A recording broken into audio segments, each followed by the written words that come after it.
Please press అంతా ముందట రండి. ప్రెస్ వాళ్ళంతా ముందట రండి ప్లీజ్. బాబు మీరు ఇటు రండి, ఇటు పక్క జరగండి, పక్క జరగండి.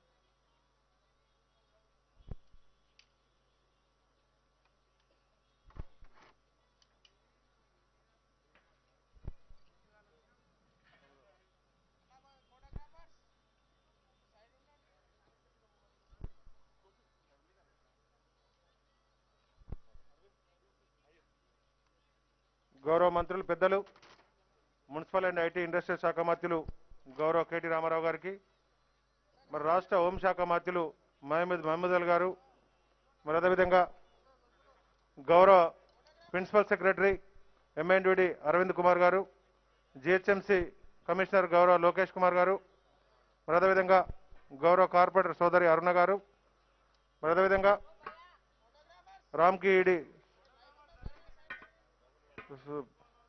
సరేనా గారు, అదేవిధంగా ఒక్క నిమిషం మీరు పక్కా జరుగుతా అయిపోతుంది. బాబు మీరు ఇక్కడ పెట్టుకోండి అబ్బా, మీరు వెనక జరగండి అబ్బా, మీరు జరగండి. ఎందుకు అక్కడ ఆ సెల్ ఫోన్ తీయరాదా? మీరు కొద్దిగా వెనక జరగబ్బా, మీ కెమెరా ఎస్ మీడియా వెనక జరగ.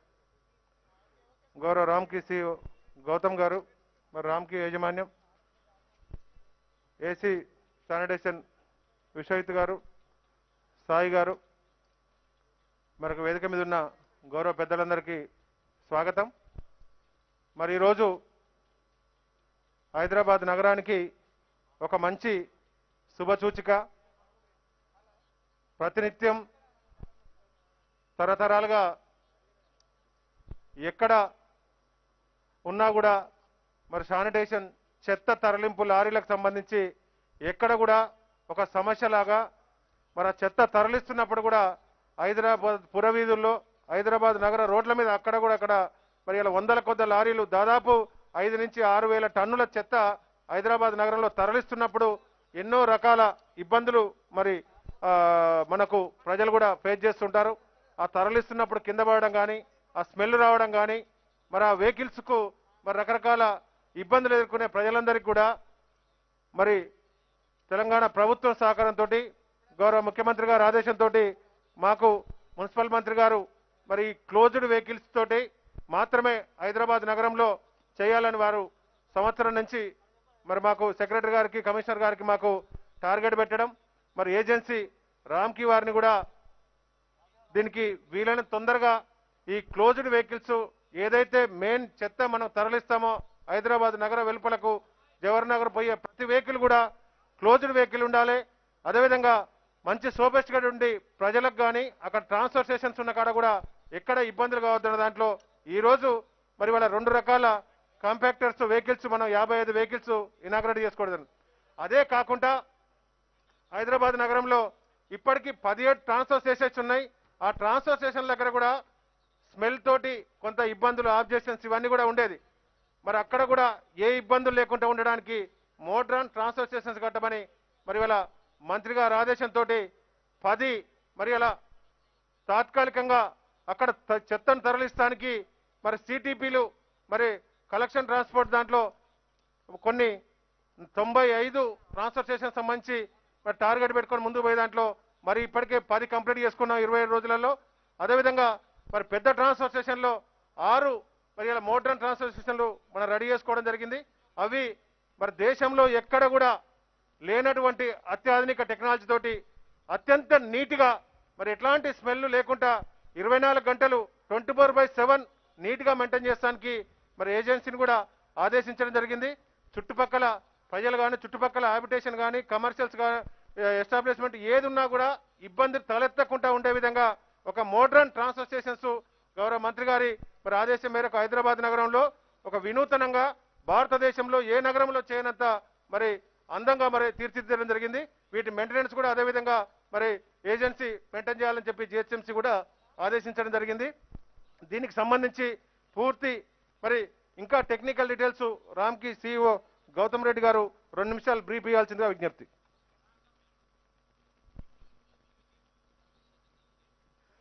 ప్రియతమ నాయకుడు మున్సిపల్ అడ్మినిస్ట్రేషన్ మినిస్టర్ కేటీఆర్ గారికి, హోమ్ మినిస్టర్ మహమూద్ అలీ గారికి, మేయర్ బొంతు రామ్మోహన్ గారికి, ప్రిన్సిపల్ సెక్రటరీ అరవింద్ కుమార్ గారు, లోకేష్ కుమార్ గారు, కమిషనర్ జిహెచ్ఎంసి, విశ్వజిత్ గారు, అడిషనల్ కమిషనర్ జిహెచ్ఎంసి అండ్ వేదిక అలంకరించిన పెద్దలందరికీ, స్థానిక మిత్రులకు, మీడియా మిత్రులకు అందరికీ నమస్కారం.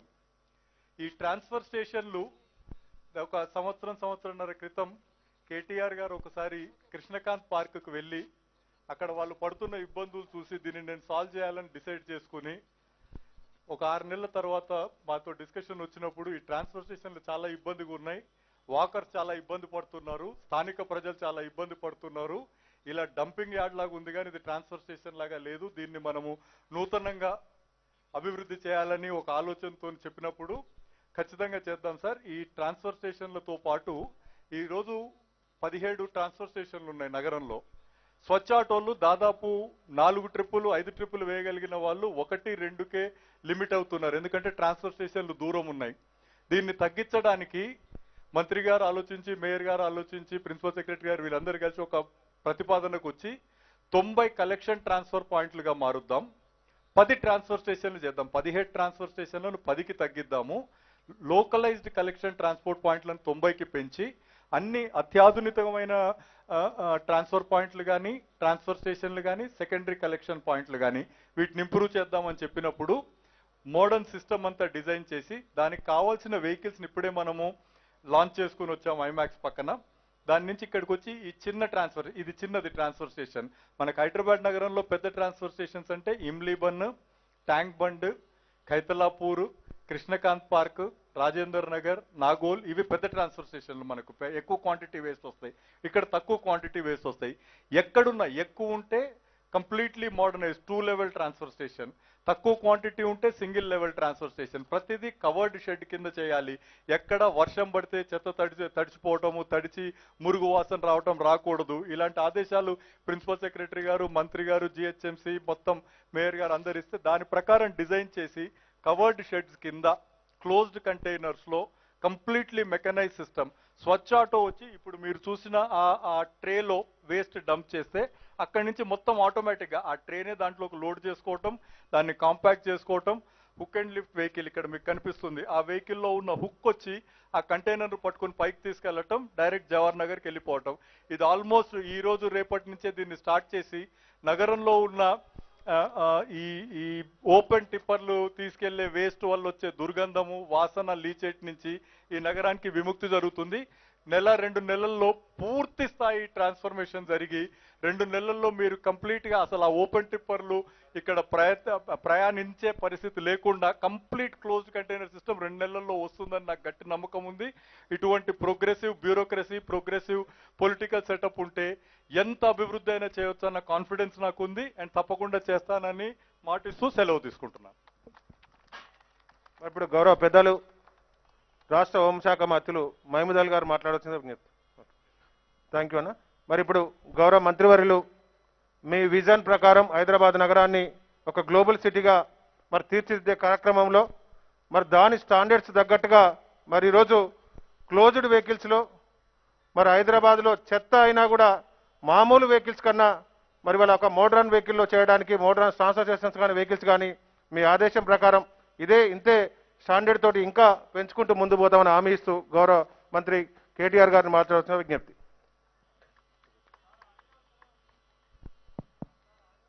వస్తలేదా? మళ్ళీ చెక్ చేసుకో. ఇంకా కూడా ఏం చేయమంటావు మరి? బాక్సా? No, it's not about that. I think they want the box there. Baba sound set చేసుకోండి. ఎనీవే, వచ్చిన వాళ్ళు తీసుకోండి, రాని వాళ్ళు వచ్చిన వాళ్ళ దగ్గర తీసుకోండి. గౌరవనీయులు పెద్దలు రాష్ట్ర హోంశాఖ మంత్రివర్యులు మహమూద్ అలీ గారు, గౌరవనీయులు నగర మేయర్ గారు సోదరులు రామ్మోహన్ గారు, స్థానిక కార్పొరేటర్ శ్రీమతి అరుణ గారు, గౌరవనీయులు తలసాని సాయి కిరణ్ గారు, ప్రిన్సిపల్ సెక్రటరీ ఎంఐఎన్యుడి అరవింద్ గారు, కమిషనర్ జిహెచ్ఎంసి లోకేష్ గారు, శరణ్ రెడ్డి గారు, మన రామ్కి సిఇఓ గారు, రామ్కి ఎన్విరో సిఇఓ గారు గౌతమ్ రెడ్డి గారు, అదే రకంగా మా అడిషనల్ కమిషనర్ శానిటేషన్ విశ్వజిత్ గారు, స్థానిక జోనల్ కమిషనర్ శ్రీనివాస్ రెడ్డి గారు, కార్యక్రమంలో పాల్పంచుకుంటున్న మిత్రులకి, పాత్రికేయ మిత్రులకి అందరికీ హృదయపూర్వకంగా నమస్కారం. ఇప్పుడే అక్కడ నెక్లెస్ రోడ్ వద్ద ఒక 55 మోడర్న్ రెఫ్యూజ్ కాంపాక్టర్స్ని ప్రారంభించుకున్న తర్వాత నగరంలో ఎక్కడ చెత్త ఉత్పత్తి అయినా అత్యాధునిక పద్ధతుల్లో కలెక్షన్ కానీ, ట్రాన్స్పోర్టేషన్ కానీ, ట్రీట్మెంట్ కానీ, అంటే ఎండ్ టు ఎండ్ చెత్త సేకరించడం ఇంటి దగ్గర నుంచి మొదలు పెడితే చెత్త డిస్పోజల్ వరకు, ట్రీట్మెంట్ వరకు చాలా ఆధునికమైన పద్ధతుల్లో ప్రపంచంలోని అగ్రశ్రేణి నగరాల్లో, విశ్వ నగరాల్లో, గ్లోబల్ సిటీస్గా చెప్పుకునే నగరాల్లో ఏ రకంగా చేస్తారో అదే రకంగా మన హైదరాబాద్లో కూడా చేయాలన్న ఉద్దేశంతో భారతదేశంలోనే మొట్టమొదటిసారిగా ఇంత అత్యాధునికమైన ఫ్లీట్ను ఏర్పాటు చేసినందుకు, ఇంత అత్యాధునికమైన వ్యవస్థను ఏర్పాటు చేసినందుకు నేను ముందుగా జిహెచ్ఎంసీ కమిషనర్ గారికి, మేయర్ గారికి హృదయపూర్వకమైన అభినందనలు నేను తెలియజేస్తా ఉన్నాను. నేను ఈరోజు చాలా స్పష్టంగా ఈ విషయం చెప్తా ఉన్నాను. ప్రస్తుతం హైదరాబాద్లో చేస్తున్నంత అద్భుతంగా, అంత పూర్తి స్థాయి సమగ్రంగా మున్సిపల్ సాలిడ్ వేస్ట్ మేనేజ్మెంట్ ఈ దేశంలోని ఏ మెట్రో నగరంలో కూడా జరగడం లేదు అనేది చాలా స్పష్టంగా చెప్పవచ్చు. 44 లక్షల చెత్తబుట్టలు స్వచ్ఛ హైదరాబాద్ కార్యక్రమంలో భాగంగా ఇంటింటికి ఆనాడు గౌరవ ముఖ్యమంత్రి గారి నినాదం మేరకు ఇంటింటికి అందజేయడం జరిగింది. చేసి కూడా 5 ఏళ్ళు అయింది. 2000 కొత్త స్వచ్ఛ ఆటో టిప్పర్లను కూడా మనం ఆనాడే వినియోగంలో తీసుకొని రావడం జరిగింది. అప్పటి నుండి ఇంటింటి నుండి కూడా చెత్త సేకరణ వ్యవస్థ కూడా కొంత పెరిగి అప్పటిదాకా 3500 టన్నులు మాత్రమే కలెక్ట్ చేసే గ్రేటర్ హైదరాబాద్ మున్సిపల్ కార్పొరేషన్ ఈరోజు 6000 టన్నుల చెత్త ప్రస్తుతం ప్రతిరోజు కలెక్షన్ చేస్తూ ఉంది. అంటే కలెక్షన్ ఎఫిషియన్సీ కూడా పెరిగింది అని మనం ఒకసారి గుర్తించాలని చెప్పి నేను కోరుతా ఉన్నాను. కానీ ఇంకా మరింత బాగా చేయాలి, మరింత ఎఫెక్టివ్గా ఈ కార్యక్రమం జరగాలి. హైదరాబాద్లోని పారిశుద్ధ్యం మెరుగుపడాలి, పరిశుభ్ర నగరంగా, ఎందుకంటే మనకు స్వచ్ఛ సర్వేక్షణ ర్యాంకింగ్లో కూడా భారతదేశంలోని అన్ని మెట్రోల కంటే కూడా ముందున్నాం. మన 40 లక్షల కంటే పైచిలకు జనాభా ఉన్న అన్ని నగరాల్లో హైదరాబాదే ముందుంది. ఢిల్లీ కానీ, బెంగళూరు కానీ, ముంబై కానీ, చెన్నై కానీ, కోల్కతా కానీ, అహ్మదాబాద్ కానీ వీటితో పోలిస్తే మనం ముందున్నాం. కానీ ఇంకా బాగా చేయాలి అన్న ఉద్దేశంతో పోయినసారి 19వ ర్యాంక్ వచ్చినా ఈసారి ఇంకా బాగా చేయాలన్న ఉద్దేశంతో ఇలాంటి ట్రాన్స్ఫర్ స్టేషన్స్ని, అంటే ఓవరాల్గా చూసుకున్నప్పుడు నగరంలో 90 కలెక్షన్ అండ్ ట్రాన్స్ఫర్ స్టేషన్స్ పెట్టడం, ఇలాంటి మినీ ట్రాన్స్ఫర్ స్టేషన్స్ ఏర్పాటు చేసుకోవడం, ఉన్న 17 ట్రాన్స్ఫర్ స్టేషన్లను తగ్గించి 10 చేసుకోవడం, ప్రస్తుతం ఉన్న 2000 స్వచ్ఛ ఆటో టిప్పర్ల స్థానంలో 2700 కొత్త ఆధునికమైన స్వచ్ఛ ఆటో టిప్పర్లు తీసుకొని రావడం, ఇవన్నీ కూడా ఒక ప్రణాళికలో భాగంగానే చేసుకుంటూ ముందుకు పోతా ఉన్నాం. మరి రాబోయే నెల రోజుల లోపలనే హైదరాబాద్లో మనకి, అంటే కొత్త సంవత్సరం ప్రారంభమవుతున్న సందర్భంగా మనకి ఎక్కడా కూడా ఆ పాత డొక్కు బండ్లు, ఊరంతా చెత్త ఇస్తూ పోయే డొక్కు బండ్లు ఏవైతే మనందరం కూడా చిన్నప్పటి నుంచి చూస్తూ ఉన్నామో అవి కనబడవు అనే మాట ఈ సందర్భంగా నేను మీకు విజ్ఞప్తి చేస్తా ఉన్నా. ఒక నెల సమయం పడుతుంది. ఒక నెల రోజుల తర్వాత ఈ అత్యాధునికమైన ఫ్లీటే కనబడుతుంది ఎక్కడ చూసినా తప్ప.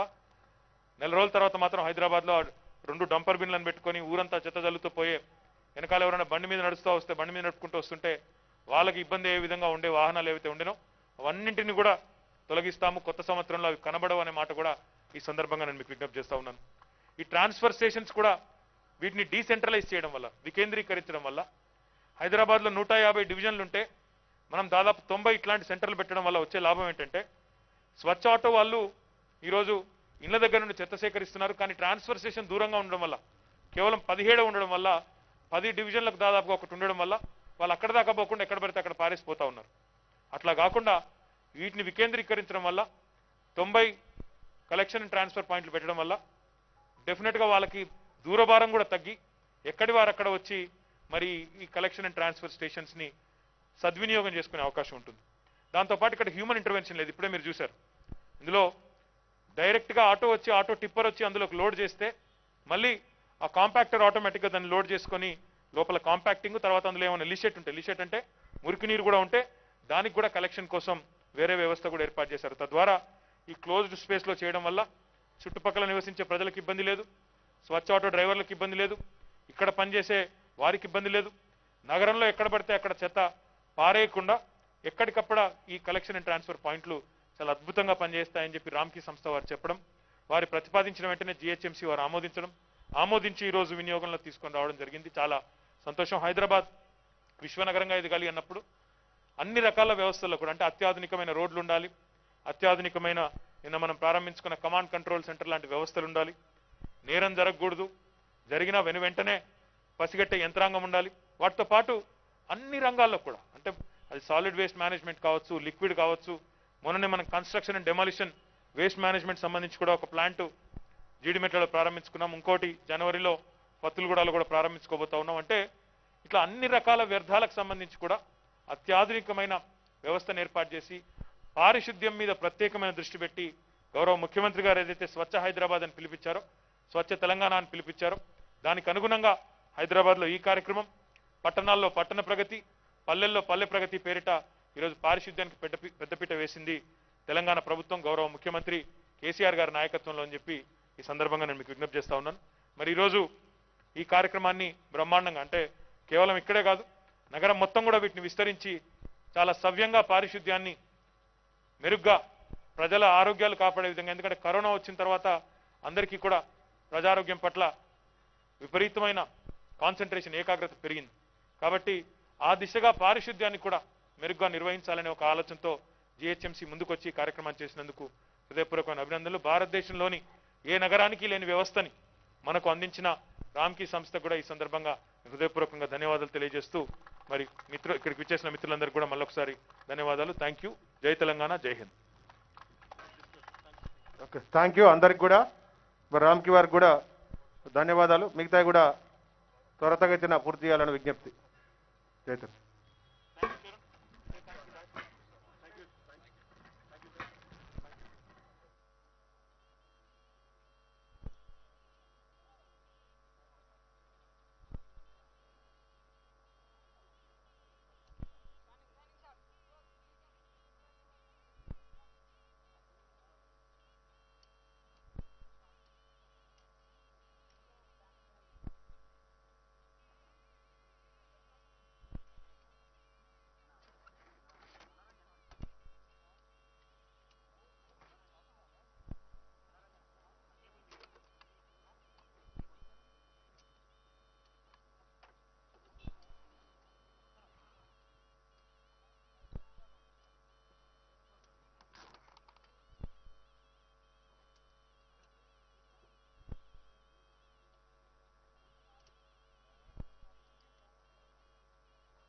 నా యావత్ తెలంగాణ ప్రజలకు అదేవిధంగా నా ఆంధ్రప్రదేశ్ ప్రజలకు నమస్కరిస్తూ నేను మీ డాక్టర్ సంపత్ నాయక్ని.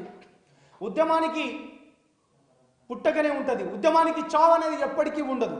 ఉద్యమం ఎప్పుడు ప్రజల పక్షానే ఉంటుంది, ఉద్యమం ఎప్పుడు పాలక పక్షాన కాదు, ఉద్యమం ఎప్పుడు ప్రజలతోని ప్రజల బాధలతోనే ఉంటుందని నేను మీకు తెలియజేస్తున్నాను మిత్రులారా. తెలంగాణ రాష్ట్రం ఏర్పడ్డదే నీళ్లు నిధులు ఉద్యోగాల గురించి. తెలంగాణ ఏర్పరచడం కోసం తొలిదశ ఉద్యమంలో 369 మంది విద్యార్థుల బలిదానంతో పాటు మలిదశ ఉద్యమంలో 1600 మంది విద్యార్థుల బలిదానాలు తెచ్చుకున్న ఈ తెలంగాణ రాష్ట్రం. కానీ తెలంగాణ తెచ్చుకున్న తర్వాత కూడా ఇవాళ పీజీలు చేసి పిహెచ్డీలు చేసిన ఇవాళ ఎంతో మంది విద్యార్థి నాయకులు అదే ఉస్మానియా యూనివర్సిటీతోని పోరాటాల పురిటిగడ్డైన ఉస్మానియా యూనివర్సిటీతోని ఇవాళ ఏదైతే ఉద్యమం చేసినరో అదే ఉద్యమం స్ఫూర్తితోని ఇవాళ ఎంతో మంది ఈ తెలంగాణ వచ్చిన తర్వాత అసువులు బాసినారు, ఉరికంబాలకు ముద్దాడినారు. కాబట్టి మిత్రులారా, నేను ఒక్కడే చెప్తున్నాను, ఇవాళ తెచ్చుకున్న తెలంగాణ రాష్ట్రంలో బంగారు తెలంగాణ అనుకున్నాం కావచ్చు, కానీ ఇవాళ యువత కావచ్చు, ఇవాళ విద్యార్థులు కావచ్చు, ఇవాళ ఉద్యోగస్తులు కావచ్చు, ఇవాళ రైతులు కావచ్చు, సబ్బండ వర్ణాలు ఏదైతే ఈ తెలంగాణ రాష్ట్రం గురించి కొట్లాడి తెచ్చుకున్న రాష్ట్రంలో ప్రతి ఒక్కరి పాత్ర ఉంది. ఇవాళ ప్రతి ఒక్కరు కూడా ఇవాళ సంతోషంగా లేరు. 6.5 సంవత్సరాలు అవుతున్నా కానీ మిగులు రాష్ట్రం ఉన్న బడ్జెట్ ఇవాళ లోటు బడ్జెట్గా చేసి 3.5 లక్షల కోట్ల అప్పుకు చేసిందంటే ఇది ఇవాళ కేవలం ఉద్యమ పార్టీ అని చెప్పుకున్న టీఆర్ఎస్ ప్రభుత్వానికే చెందుతుంది.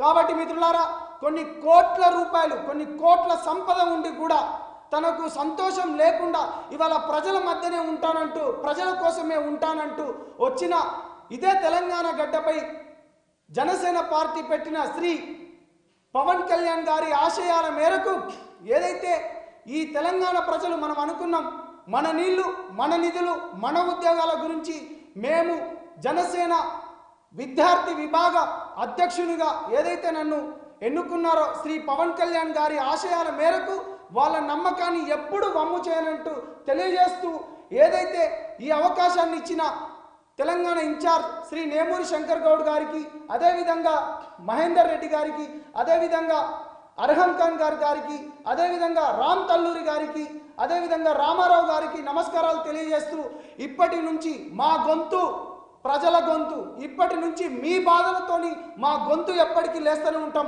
ఎప్పటికీ ప్రజలలోనే ఉంటాం, ప్రజలను చైతన్యపరుస్తూనే ఉంటాం, రాజ్యాధికారం దిశగా వెళ్తామని తెలియజేస్తూ జై తెలంగాణ, జోహార్ తెలంగాణ అమర వీరులకు జోహార్ జోహార్, జై జనసేన. ధరణి వార్ రూమ్లో ఈరోజు కూడా పెద్ద ఎత్తున ఉద్యోగులు పండుగని కూడా లేకుండా వారు కూడా పనిచేస్తూ ఉన్నారు. నిన్న సాయంత్రం 4 గంటలకి రాష్ట్ర కేబినెట్ సమావేశం జరిగిన విషయం మీ అందరికీ తెలుసు. రాష్ట్ర కేబినెట్లో గౌరవ ముఖ్యమంత్రి గారు ఎన్నో నిర్ణయాలు తీసుకున్నారు. చాలా విషయాలపైన నేను చర్చ కూడా విస్తృతంగా జరిగింది. అందులో ప్రధానంగా ఈ 2020వ సంవత్సరంలో కరోనా వల్ల ముఖ్యంగా ఆర్థిక వ్యవస్థ, అది ప్రభుత్వాలదే కావచ్చు, ప్రజలదే కావచ్చు, ఏ రకంగా తలకిందులైంది, ఏ రకంగా ఇబ్బంది జరిగింది, ఏ రకంగా ముఖ్యంగా ప్రజలు ఇబ్బందులు పడతా ఉన్నారు. సరే, ప్రభుత్వ పరంగా చాలా కార్యక్రమాలు చేసినాం. లాక్డౌన్ పీరియడ్లో ముఖ్యంగా ప్రజలకి రేషన్ కానీ అదనంగా 1500 రూపాయల చొప్పున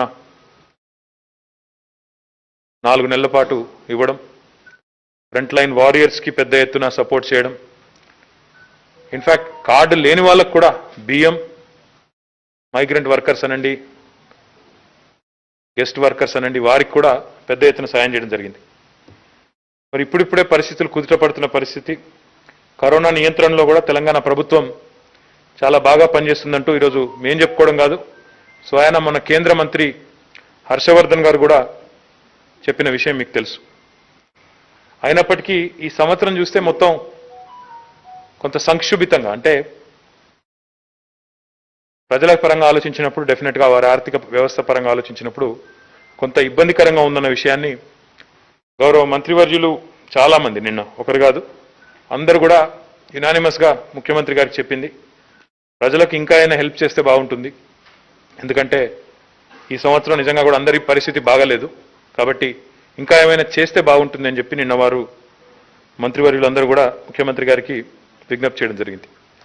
వారు నిన్న చీఫ్ సెక్రటరీ గారికి, మున్సిపల్ శాఖ మంత్రిగా నాకు, ఇంకా మా సహచార మంత్రివర్యులకు ఆదేశం ఇవ్వడం జరిగింది. ఏం చేస్తే బాగుంటుంది, ప్రజలకి ఇంకా ఏ రకంగా రిలీఫ్ ఇవ్వచ్చు అని చెప్పి వారు అడగడం జరిగింది. ముఖ్యమంత్రి గారి ఆదేశం మేరకు చీఫ్ సెక్రటరీ గారు, నేను, మా ప్రిన్సిపల్ సెక్రటరీ మున్సిపల్ అడ్మినిస్ట్రేషన్, మా సహచార మంత్రివర్యులు అందరం కూడా ఇప్పటిదాకా దాదాపు 2 గంటల నుంచి కూర్చొని ఆలోచించి విచారించి ఒక ముఖ్యమైన నిర్ణయాన్ని దీపావళి కానుకగా రాష్ట్ర ముఖ్యమంత్రి గారి కానుకగా ప్రజలకు ఒక ముఖ్యమైన నిర్ణయాన్ని ప్రకటిస్తూ ఉన్నాం.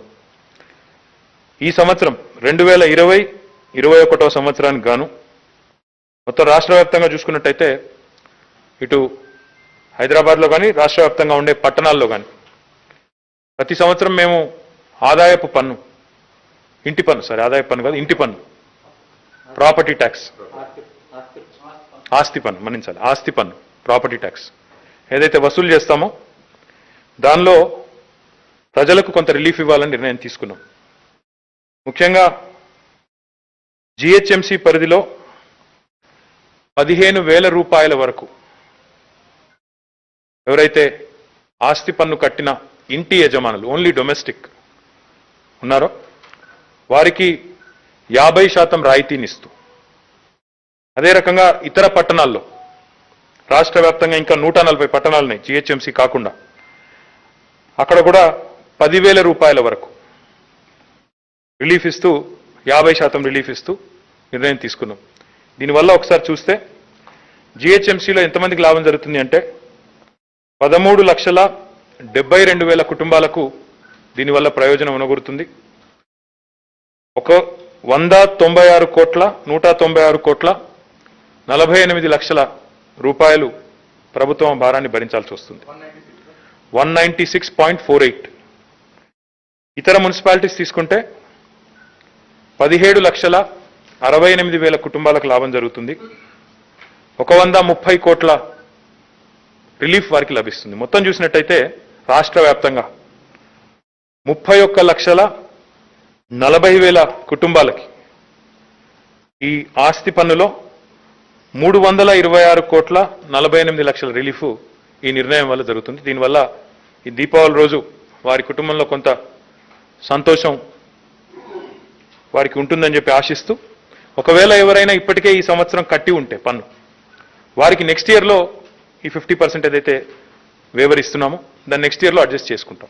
కాబట్టి మళ్ళొకసారి నేను చెప్తాను మీకు, జిహెచ్ఎంసీ పరిధిలో 15,000 రూపాయల వరకు ఇంటి పన్ను కట్టే, ఆస్తి పన్ను కట్టే ఇండ్లు అంటే డొమెస్టిక్ ఏవైతే ఉన్నాయో వారికి 13,72,000 కుటుంబాలకి మొత్తం కలిపితే 196,48,00,000 రూపాయల రిలీఫ్ వారికి లభిస్తుంది.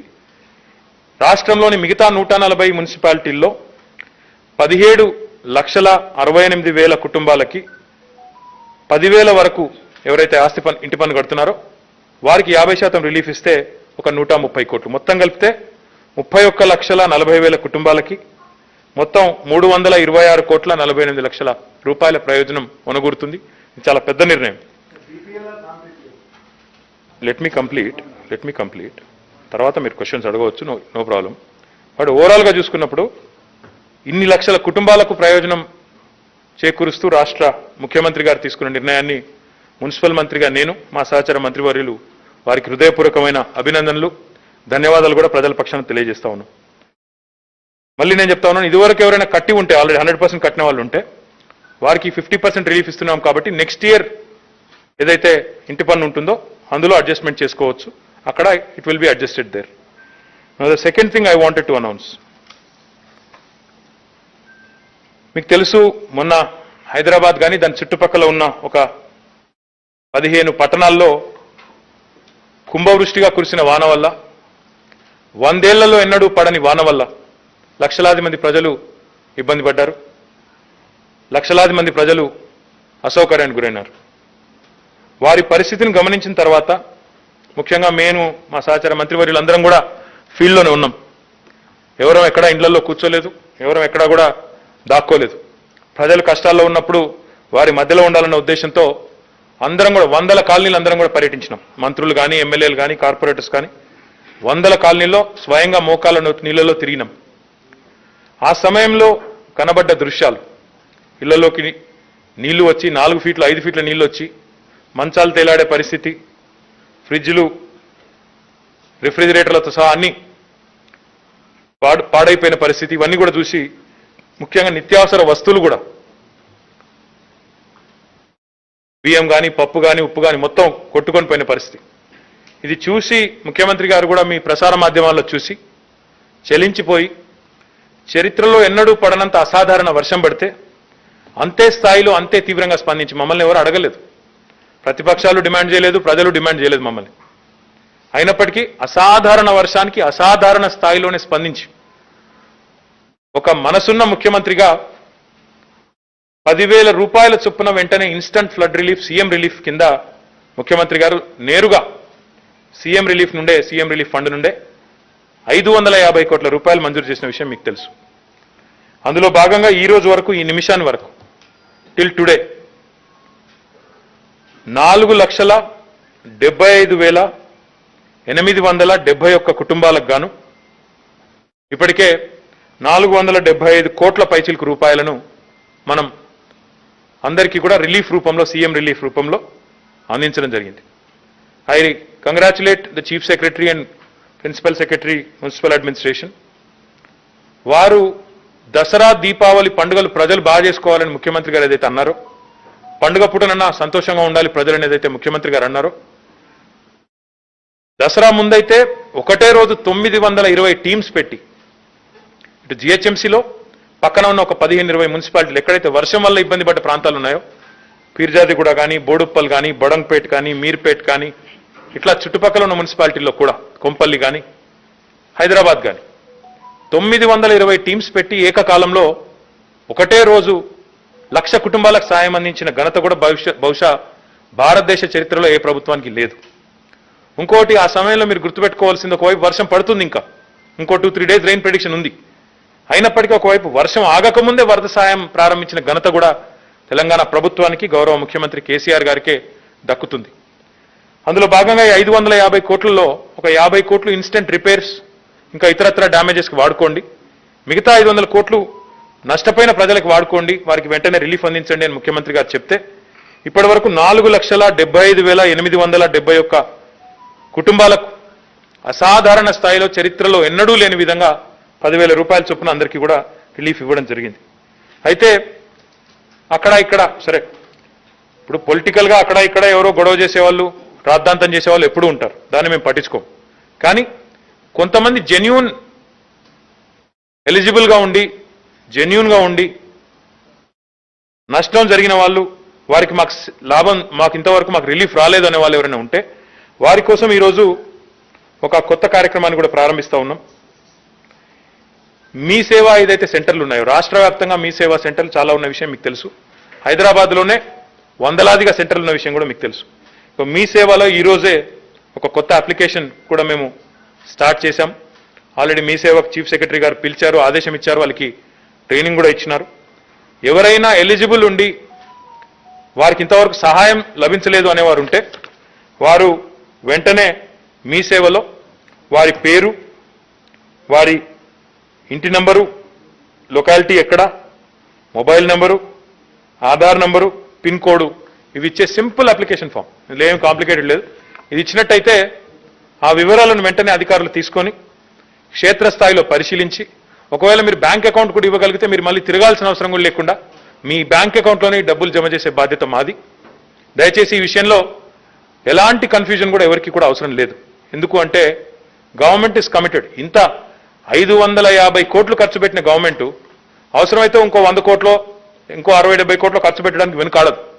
కాబట్టి మీ ద్వారా నేను ప్రజలకు కూడా విజ్ఞప్తి చేస్తా ఉన్నాను, ఎవరైతే ఈ వరద ప్రభావిత ప్రాంతాల్లో ఉన్న ప్రజలు ఉన్నారో, జెన్యూన్గా ఉండి మాకు నష్టం జరిగిందనే భావనలో ఉన్నారో, దయచేసి మీ అందరికీ మేము అప్పీల్ చేస్తూ ఉన్నాం, మీరు సింపుల్గా మీ సేవా సెంటర్లో మీ పిల్లల ద్వారానో లేకపోతే మీరు డైరెక్ట్గా పోయో ఒక చిన్న ఇన్ఫర్మేషన్ ఇచ్చి మీరు ఈ అప్లికేషన్ పెట్టుకుంటే మీరు ఎవరి ద్వారా పోవాల్సిన అవసరం లేదు, ఎవరి ద్వారా పైరవి చేయాల్సిన అవసరం కూడా లేదు. నేరుగా మీరు అప్లై చేసుకుంటే బ్యాంక్ అకౌంట్ కూడా ఇస్తే వెరిఫై చేస్తారు అధికారులు. సహజంగా అది వాస్తవికమా కాదా అని వెరిఫై చేసి వెంటనే మీకు ఆ అమౌంట్ కూడా అందజేయడం జరుగుతుంది. ఈ మాట కూడా ఈ సందర్భంగా నేను మీకు మీ ద్వారా ప్రజలందరికీ కూడా విజ్ఞప్తి చేస్తా ఉన్నాను. ఇక మూడవది ముఖ్యమైన అనౌన్స్మెంటు, మీకు తెలుసు ఈ కరోనా వచ్చిన టైం నుండి ఈ రోజు వరకు, మార్చిలో కరోనా ఎప్పుడైతే ప్రారంభమైందో ఆ రోజు నుంచి ఈ రోజు వరకు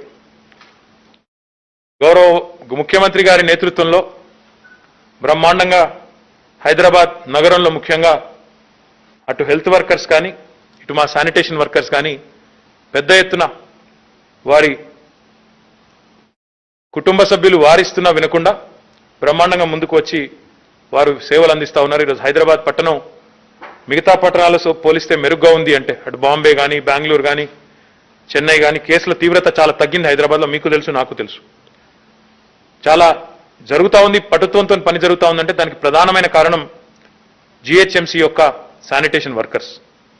గౌరవ ముఖ్యమంత్రి గారికి శానిటేషన్ వర్కర్స్ పట్ల ప్రత్యేకమైన అభిమానం, ప్రేమ ఉన్న విషయం మీకు తెలుసు. నాకు తెలిసి బహుశా చరిత్రలో ఏ ముఖ్యమంత్రి కూడా చేయని విధంగా తన సీఎం కార్యాలయంలో మీటింగ్ పెట్టి జిహెచ్ఎంసీ వర్కర్స్ అందరితో కూర్చొని గంటల పాటు సంప్రదించి సఫాయ్ అన్నా నీకు సలాం అన్నా అని చెప్పి సల్యూట్ కొట్టి మీరు చేసే సేవల వల్లనే ఈరోజు హైదరాబాద్ మహానగరం ఒక ఇమేజ్తో, ఒక బ్రాండ్ ఇమేజ్తో చాలా కార్యక్రమాలు చేయగలుగుతున్నది. హైదరాబాద్ కంటూ ఒక ప్రత్యేకత ఉన్నది అంటే మీ వల్లనే అని చెప్పి ఈ ప్రభుత్వం వచ్చిన తర్వాత 2014లో రాష్ట్రం ఏర్పడ్డ తర్వాత అప్పటిదాకా సఫాయి కార్మికుల జీతాలు జిహెచ్ఎంసీలో 8,500 రూపాయలు ఉండేది. దాన్ని ముఖ్యమంత్రి గారు 2015లో ఒకటే స్ట్రోక్తో 8,500 నుంచి 12,500 చేశారు. తర్వాత మరొకసారి 2017లో గౌరవ ముఖ్యమంత్రి గారు స్వయంగా డైరెక్షన్ ఇచ్చినారు. వాళ్ళకి ఎంత చేసినా తక్కువనే, వాళ్ళ కాళ్ళు గడిగి నెత్తిన పోసుకున్నా తక్కువనే మనం వారు చేసే పనికి. ఎందుకంటే 1 కోటి మంది చెత్త ఉత్పత్తి చేస్తుంటే 25,000 మంది కష్టపడుతున్నారు కాబట్టి వారికి ఎంత చేసినా తక్కువే అని చెప్పి రెండోసారి 2017లో జీతం పెంచి 14,500 చేశారు. ఈరోజు దీపావళి కానుకగా గౌరవ ముఖ్యమంత్రి గారు నగరంలోని శానిటేషన్ వర్కర్స్ ఎవరైతే ఉన్నారో, జిహెచ్ఎంసీ వర్కర్స్ ఎవరైతే ఉన్నారో శానిటేషన్ వర్కర్స్, వారందరికీ కూడా ప్రస్తుతం 14,500 రూపాయలు వస్తున్నాయి. దానికి మరొక 3,000 రూపాయలు జోడిస్తూ 17,500 రూపాయలు వారి జీతాన్ని కూడా పెంచుతూ ఉన్నాం. మరి ఇది కూడా వారి కుటుంబాల్లో సంతోషాన్ని నింపుతుందని, వారికి కూడా ఈ దీపావళి పండుగ సందర్భంగా వారి కుటుంబాలు కూడా ఆనందంగా గడపాలని చెప్పి మనస్ఫూర్తిగా కోరుకుంటూ, సో 3 ముఖ్యమైన విషయాలు.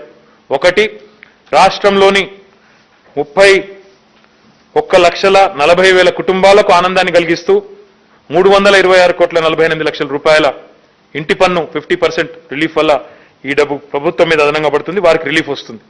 రెండవది, ఈ ఫ్లడ్ రిలీఫ్ విషయంలో ఎవరికి ఎలాంటి అనుమానాలు లేకుండా పారదర్శకంగా నేరుగా వారి బ్యాంక్ అకౌంట్లో డబ్బులు వేసే విధంగా మీ సేవా సెంటర్ల ద్వారా అప్లై చేసుకోవడం, అవసరమైతే మరో 50-60 కోట్లు 70 కోట్లు లేదా 100 కోట్లు ప్రభుత్వం ఖర్చు పెట్టడానికి సిద్ధంగా ఉందనే విషయం ఎవరు ఆందోళన పడకుండా, ఆదుర్దా పడకుండా, మీరు ఇళ్లలోంచి బయటికి వెళ్లకుండా ఎలాంటి ప్రెజర్కు లోను కాకుండా చేసుకోవచ్చు అనే విషయం. మూడోది, మన కోసం యుద్ధం చేస్తున్న శానిటేషన్ వర్కర్స్ ఎవరైతే ఉన్నారో వారికి బాసటగా నిలబడుతూ దీపావళి పండుగ కానుకగా ముఖ్యమంత్రి గారి తరఫున, రాష్ట్ర ప్రభుత్వం తరఫున మరొక 3,000 రూపాయల జీతాన్ని వారికి పెంచుతూ మరి నిర్ణయం తీసుకున్నారు.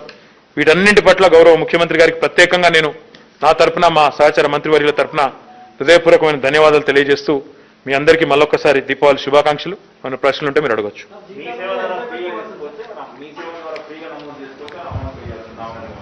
అది ఒక స్మాల్ అమౌంట్ ఏదో ఉంది, 20 రూపాయలు 25 రూపాయలు ఉంది. It's not a big amount. 10,000 రూపాయలు వారికి సహాయం వస్తున్నప్పుడు అవసరమైతే అది కూడా వేవ్ చేయడానికి కూడా ప్రభుత్వం సిద్ధంగా ఉంటుంది. Will consider it. భారం అనకూడదండి దాన్ని. మీరు భారం అనవే తప్పు, ఆ వర్డే తప్పు. వాళ్ళకి ఎంత పెంచినా తక్కువనే నేను చెప్పిన. ఇప్పుడు మళ్ళీ మీరు భారం పడుతుందని అట్లా చెప్పాల్సిన అవసరం లేదు. అట్లా మరి ఇంటి పన్ను మాఫ్ చేస్తే కూడా భారం పడుతుందని కూడా అనొచ్చు. నేను ఏమంటున్నా అంటే ప్రభుత్వాలు మానవీయ కోణంలో సందర్భాన్ని బట్టి, ఔచిత్యాన్ని బట్టి ఆలోచించాలి తప్ప ఈరోజు కరోనా టైంలో మనమే మూతికి బట్టలు కట్టుకొని తిరుగుతున్నాం, బయటికి వెళ్తలేం, భయపడుతున్నాం. ఎవరైనా కరోనా వచ్చిందంటే కిలోమీటర్ దూరం ఉంటున్నాం. అందుకే వాళ్ళకి స్పెషల్ అసిస్టెన్స్ కింద 5,000 రూపాయల చొప్పున ఇదివరకు ఇచ్చినాం. ఇప్పుడు మళ్ళీ ఒకసారి దీపావళి కానుకగా వారికి 3,000 రూపాయలు అదనంగా పెంచుతున్నాం. దీనివల్ల జిహెచ్ఎంసీకి మరొక 8 కోట్ల రూపాయలు ఖర్చు అవుతుంది నెలకి.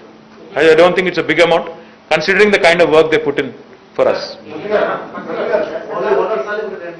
Sir? See, government does not get into such issues. You have to realize.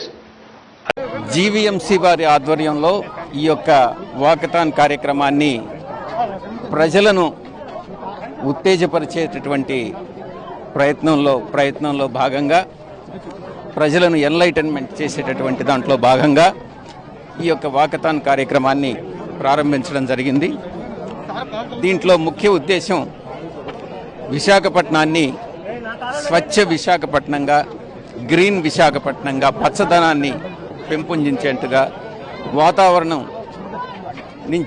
మంచి వాతావరణాన్ని సృష్టించి కాలుష్య నివారణ చేసేటట్టుగా ప్రజలకు మంచి ఆరోగ్యాన్ని కల్పించేటటువంటి ఉద్దేశంతో ఈ యొక్క కార్యక్రమాన్ని రూపొందించి దాంట్లో మొట్టమొదటిగా ఈ యొక్క వాకథాన్ కార్యక్రమాన్ని చేపట్టడం జరిగింది. విశాఖపట్నం నుంచి భీమిలి వరకు ఉన్నటువంటి మొత్తం బీచ్ని అంతా కూడా ఒక వాకింగ్ ట్రాక్ని, ఒక సైక్లింగ్ ట్రాక్ని అంతర్జాతీయ ప్రమాణాలతో రూపొందించాలన్నటువంటి ప్రయత్నం జీవీఎంసీ చేస్తూ ఉంది. మొత్తం బీచ్ అంతా కూడా చెట్లు, కొబ్బరి చెట్ల నుంచి అన్ని చెట్లని నాటించాలన్నటువంటి కార్యక్రమం ఉంది. సిటీలో ఉన్నటువంటి 230 వాటర్ బాడీస్లో కొన్ని వాటర్ బాడీసు ఎంక్రోచ్ కావడం జరిగింది. ఏదైతే ఎంక్రోచ్ కాలేదో ఆ వాటర్ బాడీస్ అన్నిటినీ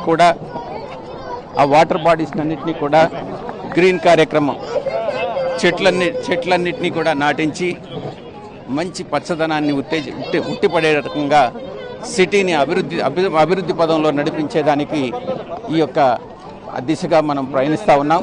దీనికి విశాఖ ప్రజలందరూ కూడా సహకరిస్తున్నారు.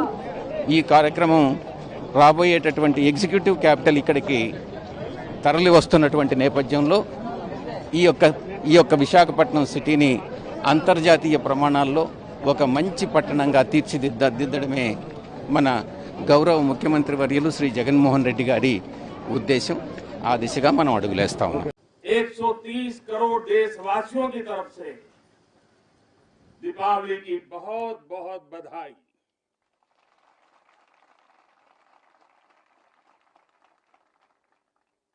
देश की सरहद पर हो, आसमान में या समंदर के विस्तार में, बर्फीली चोटियों पर हो या घने जंगलों में, राष्ट्र रक्षा में जुटे हर वीर बेटे बेटी, हमारी सेनाएं, बीएसएफ, आईटीबीपी, सीआईएसएफ, हर सुरक्षा बल, हमारे पुलिस के जवान, हर किसी को मैं आज दीपावली के इस पावन पर्व पर आदर पूर्वक नमन करता हूं।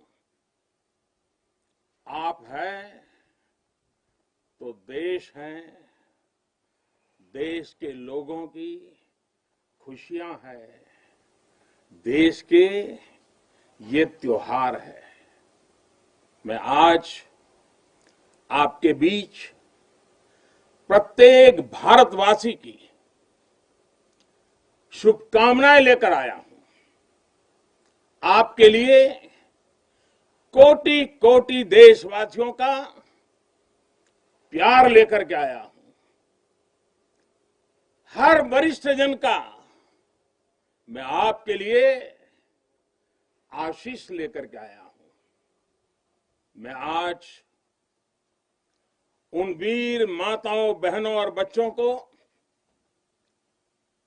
दीपावली की हार्दिक शुभकामनाएं देता हूं, उनके त्याग को नमन करता हूं, जिनके अपने बेटे हो या बेटी आज त्योहार के दिन पर भी सरहद पर तैनात है, वे भी, परिवार के सभी लोग भी अभिनंदन के अधिकारी हैं। एक बार फिर दोनों मुट्ठी बंद करके पूरी ताकत से मेरे साथ बोलिए, भारत माता की, भारत माता की, भारत माता की। साथियों, मुझे याद है प्रधानमंत्री बनने के बाद पहली बार 2014 में दीपावली के पर्व पर मैं सियाचिन चला गया था जवानों के साथ दिवाली मनाने के लिए। तो बहुत लोगों को थोड़ा आश्चर्य हुआ, त्योहार के दिन ये क्या प्रधानमंत्री कर रहा है। लेकिन अब तो आप भी मेरे भाव जानते हैं। अगर दिवाली के पर्व पर अपनों के बीच ही तो जाऊंगा, अपनों से दूर कहां रहूंगा। और इसलिए आज भी दीपावली के पर्व आपके बीच में आया हूं, अपनों के बीच में आया हूं।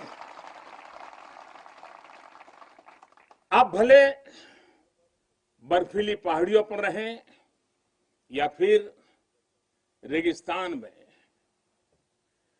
मेरी दिवाली तो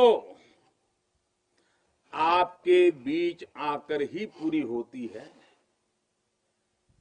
आपके चेहरों की रौनक देखता हूं, आपके चेहरे की खुशियां देखता हूं, तो मुझे भी अनेक गुना खुशी हो जाती है, मेरी खुशी बढ़ जाती है। इसी खुशी के लिए, देशवासियों के उल्लास को आप तक पहुंचाने के लिए आज मैं फिर एक बार इस रेगिस्तान में आपके बीच में आया हूं। और एक बात आपके लिए, मैं त्योहार का दिन है तो थोड़ी सी मिठाई भी लेके आया हूं। लेकिन ये सिर्फ देश का प्रधानमंत्री मिठाई लेके नहीं आया है। ये मेरी ही नहीं, ये सभी देशवासियों के प्रेम और अपनेपन का स्वाद भी उसके साथ लेकर के आया हूं। इन मिठाइयों में आप देश की हर मां के हाथ की मिठास अनुभव कर सकते हैं। इस मिठाई में आप हर भाई बहन और पिता के आशीर्वाद को महसूस कर सकते हैं। और इसलिए मैं आपके बीच अकेला नहीं आता, मैं अपने साथ देश का आपके प्रति प्रेम, आपके प्रति स्नेह और आपके लिए आशीर्वाद भी साथ लेकर के आता हूं। और साथियों, आज यहां लोंगेवाला की एक्सपोज पर तो देश भर की नजरें भी आप पर है। मां भारती के लाडलों, मेरी इन बेटियां, मेरे देश की गौरव देने वाली बेटियां जो मेरे सामने बैठी हैं, उन पर देश की नजर है। मुझे लगता है कि देश की सरहद पर अगर किसी एक पोस्ट का नाम देश के सबसे ज्यादा लोगों को याद होगा, अनेक पीढ़ियों को याद होगा, तो उस पोस्ट का नाम है लोंगेवाला पोस्ट। हर किसी की जुबान पर है। एक ऐसी पोस्ट जहां गर्मियों में तापमान 50 डिग्री को छूता है, तो सर्दियों में 0 से नीचे चला जाता है। और मई जून में ये बालू जिस प्रकार से आती हैं, एक दूसरे का चेहरा भी नहीं देख पाते। इस पोस्ट पर आपके साथियों ने शौर्य की एक ऐसी गाथा लिख दी है जो आज भी हर भारतीय के दिल को जोश से भर देती है। लोंगेवाला का नाम लेते ही हृदय की गहराई से, मन मंदिर से यही प्रकट होता है, जो बोले सो निहाल, सत श्री अकाल। ये जयकारा कानों में गूंजने लगता है। साथियों, जब भी सैन्य कुशलता के इतिहास के बारे में लिखा पढ़ा जाएगा, जब सैन्य पराक्रम की चर्चा होगी, तो बैटल ऑफ लोंगेवाला को जरूर याद किया जाएगा। ये वो समय था जब पाकिस्तान की सेना बांग्लादेश के निर्दोष नागरिकों पर अत्याचार कर रही थी, जुल्म कर रही थी, नरसंहार कर रही थी। बहन बेटियों पर अमानवीय जुल्म हो रहे थे और पाकिस्तान की सेना के लोग कर रहे थे। इन हरकतों से पाकिस्तान का घृणित चेहरा उजागर हो रहा था, भयंकर रूप दुनिया के सामने पाकिस्तान का प्रकट हो रहा था। इन सब से दुनिया का ध्यान हटाने के लिए पाकिस्तान ने हमारे देश की पश्चिमी सीमाओं पर मोर्चा खोल दिया। पाकिस्तान को लगता था कि भारत की पश्चिम सीमा पर मोर्चा खोल दूंगा, दुनिया में भारत ने ये कर दिया, भारत ने वो कर दिया करके रोता रहूंगा और बांग्लादेश के सारे पाप उनके छिप जाएंगे। लेकिन हमारे सैनिकों ने जो मुंह तोड़ जवाब दिया, पाकिस्तान को लेने के देने पड़ गए। साथियों, यहां इस पोस्ट पर दिखाए गए पराक्रम की गूंज, इस गूंज ने दुश्मन का हौसला तोड़ दिया था। उसको क्या पता था कि हां, उसका सामना मां भारती के शक्तिशाली बेटे बेटियों से होने वाला है। मेजर कुलदीप सिंह चांदपुरी के नेतृत्व में भारतीय वीरों ने टैंकों से लैस दुश्मन के सैनिकों को धूल चटा दी, उनके मंसूबों को नेस्त नाबूद कर दिया। कभी कभी मुझे लगता है कि कुलदीप जी के माता पिता ने उनका नाम कुलदीप भले रखा था, उनको लगा होगा ये कुल का दीपक है, लेकिन वो कुलदीप जी ने अपने पराक्रम से उस नाम को ऐसे सार्थक कर दिया, ऐसे सार्थक कर दिया कि वे सिर्फ कुलदीप नहीं, वे राष्ट्रदीप बन गए, राष्ट्रदीप बन गए।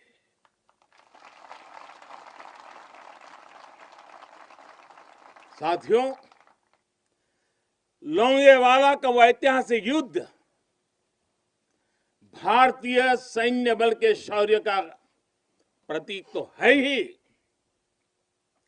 थल सेना, बीएसएफ और वायुसेना के अद्भुत कोऑर्डिनेशन का भी प्रतीक है। इस लड़ाई ने दिखाया है कि भारत की संगठित सैन्य शक्ति के सामने चाहे कोई भी आ जाए, वो किसी भी सूरत में टिक नहीं पाएगा। अब जब सन 71 में हुए युद्ध के लोंगेवाला में हुई लड़ाई के 50 वर्ष होने जा रहे हैं। कुछ ही सप्ताह में हम इसके 50 वर्ष इस गौरवपूर्ण स्वर्णिम पृष्ठ को हम मनाने वाले हैं। और इसलिए आज मेरा मन यहां आने को कर गया है। तो पूरा देश अपने उन वीरों की विजय गाथाएं सुनकर वो गौरवान्वित होगा, उसका हौसला बुलंद होगा। नई पीढ़ियां और आने वाली पीढ़ियां इस पराक्रम के साथ प्रेरणा भी लेने के लिए ये अवसर उनके जीवन का एक बहुत बड़ा महत्वपूर्ण बनने वाला है। ऐसे ही वीर सपूतों के लिए, ऐसे ही वीर सपूतों के लिए राजस्थान की भूमि के ही एक कवि नारायण सिंह भाटी ने लिखा है, और यहीं की बोलचाल की भाषा में लिखा है। उन्होंने लिखा है, इन जैसे घर इन जैसे गगन, इन जैसे घर इन जैसे गगन, इन जैसे सह इतिहास, इन जैसी सह पीढ़ियां, पाची तणे प्रकाश, प्राची तणे प्रकाश। यानी अपने वीर सपूतों के बलिदानों पर ये धरती गर्व करती है, आसमान गर्व करता है और संपूर्ण इतिहास गर्व करता है। जब जब सूर्य का प्रकाश इस धरती पर अंधकार को भगाने के लिए अवतरित होगा, आने वाली पीढ़ियां इस बलिदान पर गर्व करती रहेगी।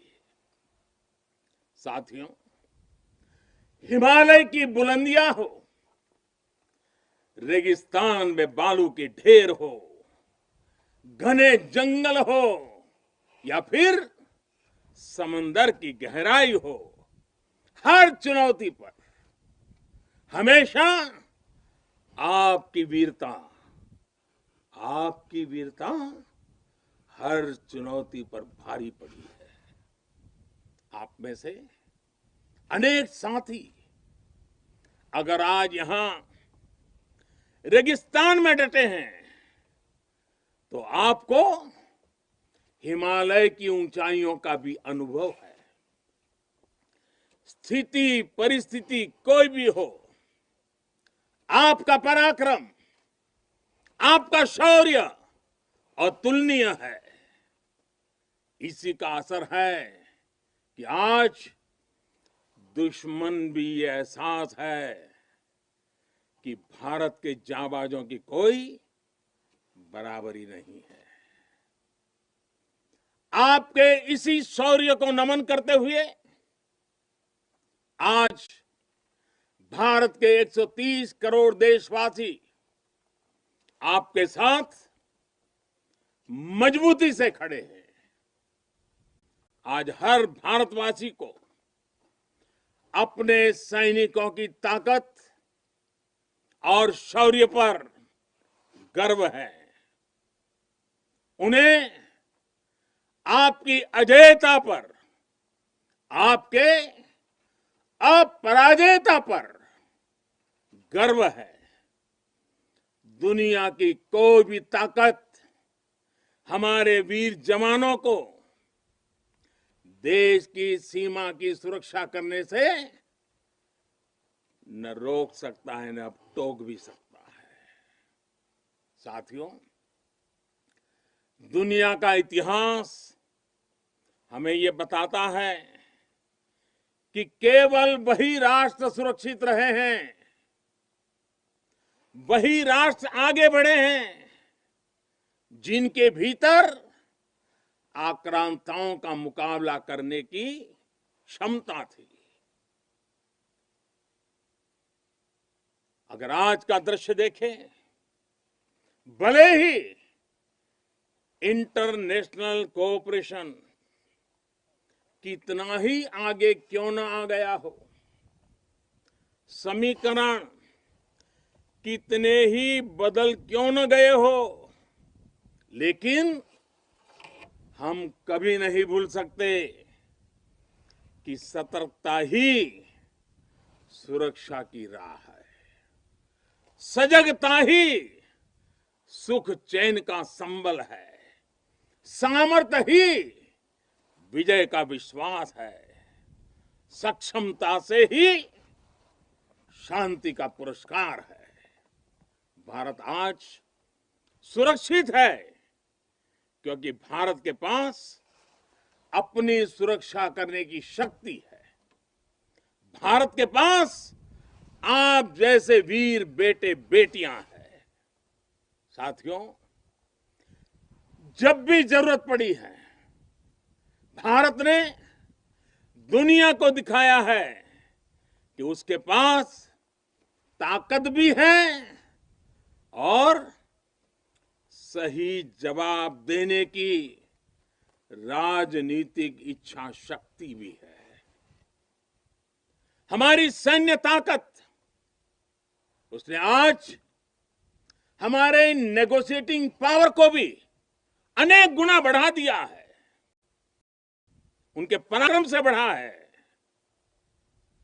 उनकी संकल्प शक्ति से बढ़ा है। आज भारत आतंकियों को, आतंक के आकाओं को घर में घुस करके मारता है। आज दुनिया ये जान रही है, समझ रही है कि ये देश अपने हितों से किसी भी कीमत पर रत्ती भर भी समझौता करने वाला नहीं है। भारत का ये रुतबा, ये कद आपकी शक्ति और आपके पराक्रम के कारण ही है। आपने देश को सुरक्षित किया हुआ है, इसलिए आज भारत वैश्विक मंचों पर प्रखरता के साथ अपनी बात रखता है। साथियों, आज पूरा विश्व विस्तारवादी ताकतों से परेशान है।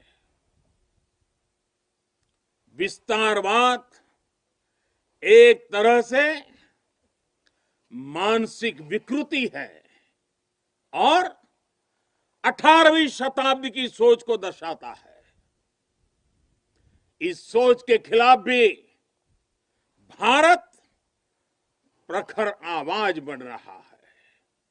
साथियों, आज भारत बहुत तेजी के साथ अपने डिफेंस सेक्टर को आत्मनिर्भर बनाने की तरफ बहुत तेजी से कदम उठा रहा है, आगे बढ़ रहा है। हाल ही में हमारी सेनाओं ने निर्णय लिया है कि वो 100 से ज्यादा अलग अलग प्रकार की जो आवश्यकताएं, खासकर हथियार और साजो सामान, उसको अब विदेशों से नहीं लेंगे, भारत में उत्पाद की हुई चीजें ही लेंगे। यहीं का उत्पाद और उसके लिए जो आवश्यक होगा करेंगे। ये निर्णय छोटा नहीं है, इसके लिए सीने में बहुत बड़ा दम लगता है, अपने जवानों पर विश्वास लगता है। मैं आज इस मौके पर और त्याग और तपस्या की एक महत्वपूर्ण भूमि से मैं अपनी सेनाओं को उनके इस महत्वपूर्ण फैसले के लिए बहुत बहुत बधाई देता हूं। ये निर्णय छोटा नहीं, मैं जानता हूं। फैसला सेना ने लिया, आत्मनिर्भर भारत का एक बहुत बड़ा हौसला बढ़ाने वाला निर्णय लिया, लेकिन सेना के इस फैसले से देशवासियों में भी, 130 करोड़ देशवासियों में ऐसा मैसेज चला गया, सब दूर चला गया। और वो मैसेज क्या गया लोकल के लिए वोकल होने का। सेना के एक निर्णय ने 130 करोड़ देशवासियों को लोकल के लिए वोकल होने की प्रेरणा दी। मैं आज देश के नौजवानों से, देश की सेनाओं से, सुरक्षा बलों से, पैरामेडिकल फोर्सेस से एक के बाद एक इस प्रकार निर्णयों के अनुकूल भारत में भी मेरे देश के युवा ऐसी ऐसी चीजों का निर्माण करेंगे, ऐसी ऐसी चीजें बना करके लाएंगे। हमारे सेना के जवानों की, हमारे सुरक्षा बल के जवानों की ताकत भी बढ़ेगी। हाल के दिनों में अनेक स्टार्टअप्स सेनाओं की जरूरतों को पूरा करने के लिए आगे आए हैं।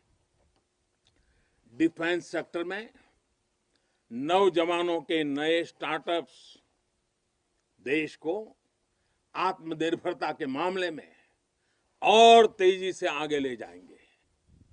साथियों, रक्षा क्षेत्र में आत्मनिर्भर भारत देश के बढ़ते हुए सामर्थ्य का लक्ष्य है।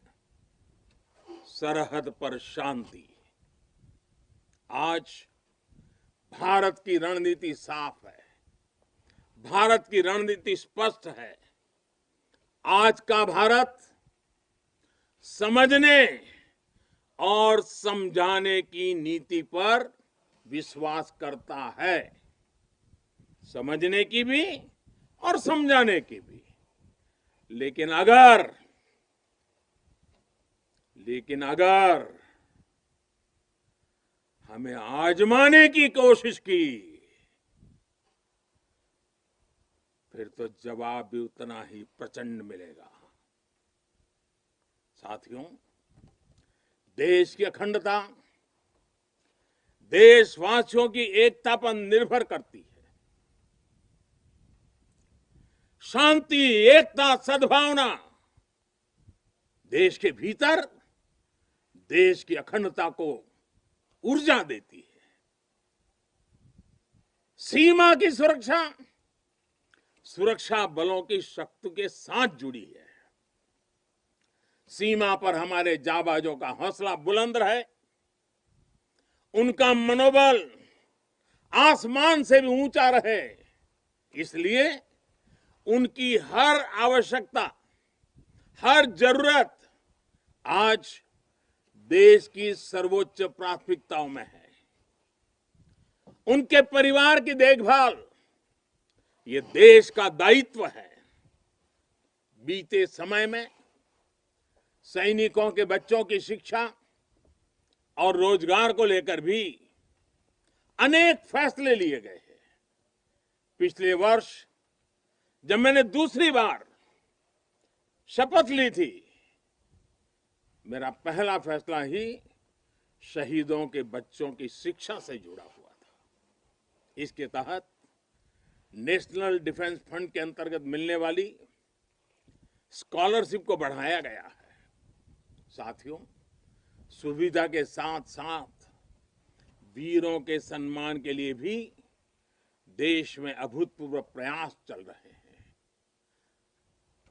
नेशनल वॉर मेमोरियल, राष्ट्रीय समर स्मारक, या फिर नेशनल पुलिस मेमोरियल हो, ये दोनों स्मारक देश के शौर्य के सर्वोच्च प्रतीक बनकर देशवासियों को, हमारी नई पीढ़ी को प्रेरित कर रहे हैं।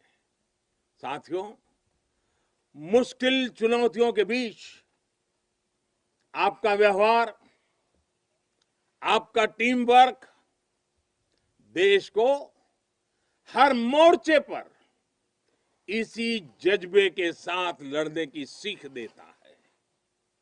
आज देश इसी भावना से कोरोना जैसी महामारी के खिलाफ भी जंग लड़ रहा है। देश के हजारों डॉक्टर्स, नर्सिस, हेल्पर्स और सपोर्ट स्टाफ दिन रात बिना रुके, बिना थके काम कर रहे हैं। देशवासी भी इस जंग को फ्रंट लाइन वॉरियर्स की तरह लड़ रहे हैं। इतने महीनों से हमारे देशवासी पूरे अनुशासन का पालन कर रहे हैं, मास्क जैसी सावधानियों का पालन कर रहे हैं और अपने और अपनों के जीवन की भी रक्षा कर रहे हैं। लेकिन हमें ये भी एहसास है कि अगर हमें मास्क पहनने में ही इतनी तकलीफ होती है तो आपके लिए ये सुरक्षा जैकेट्स न जाने आपके शरीर पर कितनी चीजें आपको लादनी पड़ती हैं। इतना सब कुछ पहनना कितना कठिन होता होगा। आपके इस त्याग से देश अनुशासन भी सीख रहा है और सेवा धर्म का पालन भी कर रहा है। साथियों, सीमा पर रहकर आप जो त्याग करते हैं, तपस्या करते हैं, वो देश में एक विश्वास का वातावरण बनाता है। हर हिंदुस्तानी के अंदर एक नया कॉन्फिडेंस लेवल आता है। ये विश्वास होता है कि मिलकर बड़ी से बड़ी चुनौती का मुकाबला किया जा सकता है।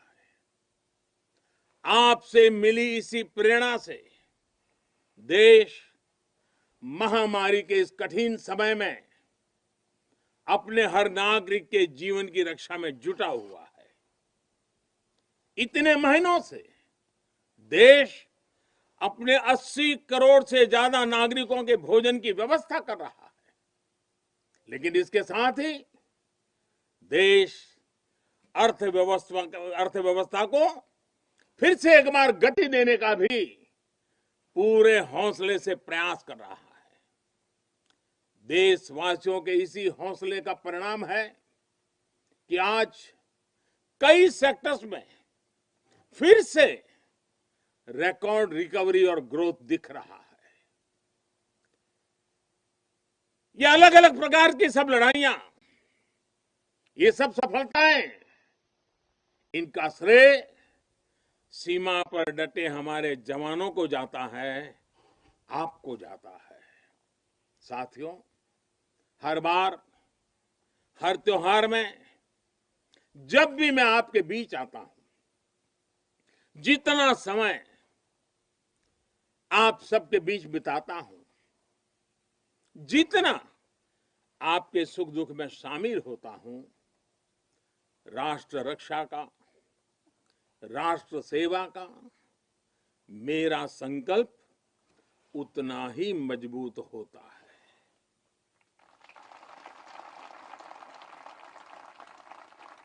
मैं आपको फिर आश्वस्त करता हूं कि आप निश्चिंत होकर अपने कर्तव्य पथ पर डटे रहें। प्रत्येक देशवासी आपके साथ है।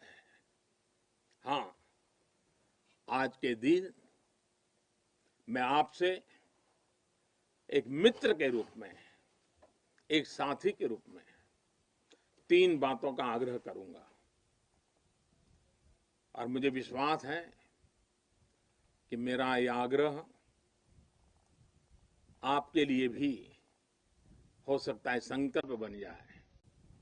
पहला, कुछ न कुछ नया इनोवेट करने की आदत को, नई तरीके से करने की आदत, नई चीज खोज करके करने की आदत, इसको जिंदगी का हिस्सा बनाइए। और मैंने देखा है कि इस प्रकार की जिंदगी गुजारने वाले हमारे जवान, उनकी क्रिएटिविटी देश के लिए बहुत कुछ नई चीजें ला सकती है। आप थोड़ा सा ध्यान दीजिए कुछ न कुछ इनोवेट करने का।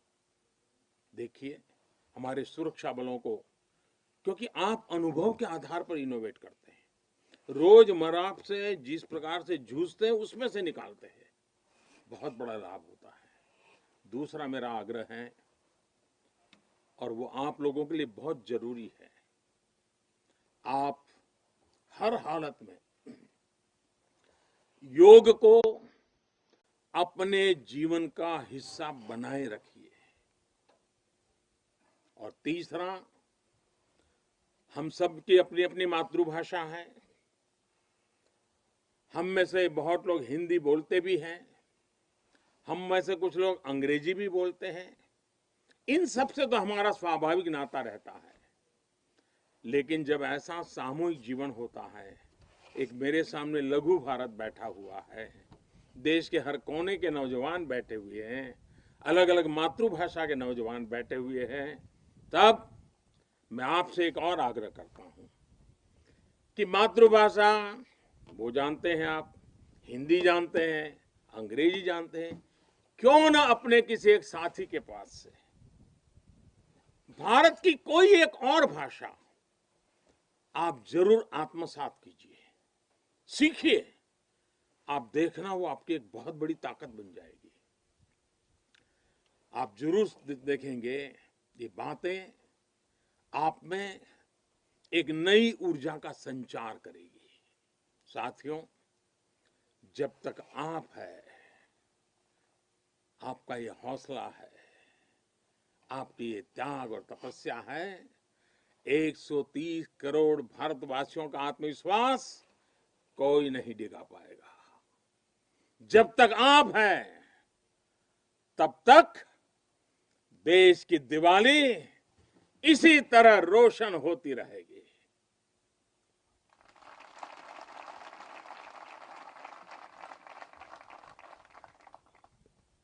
लोंगेवाला की इस पराक्रमी भूमि से, वीरता और साहस की भूमि से, त्याग और तपस्या की भूमि से मैं फिर एक बार आप सबको भी और देशवासियों को भी दीपावली की अनेक अनेक शुभकामनाएं देता हूं। मेरे साथ पूरी ताकत के साथ दोनों मुट्ठी ऊपर करके पूरी ताकत से बोलिए, भारत माता की, भारत माता की, भारत माता की, भारत माता की, भारत माता की। बहुत बहुत धन्यवाद। Commandant, National Defence College, Air Marshal D. Chaudhary, members of the faculty and staff officers from the Indian Armed Forces and Civil Services officers from friendly foreign countries and spouses present on the occasion. It gives me immense pleasure to address you all this morning as part of the valedictory ceremony of the 60th NDC course. I would have been delighted to host you at the Rashtrapati Bhavan. Unfortunately, I am unable to do so because of the extraordinary situation forced upon us by the COVID-19 pandemic. This year has been particularly hard for all walks of life, as coping with COVID-19 has become the new normal.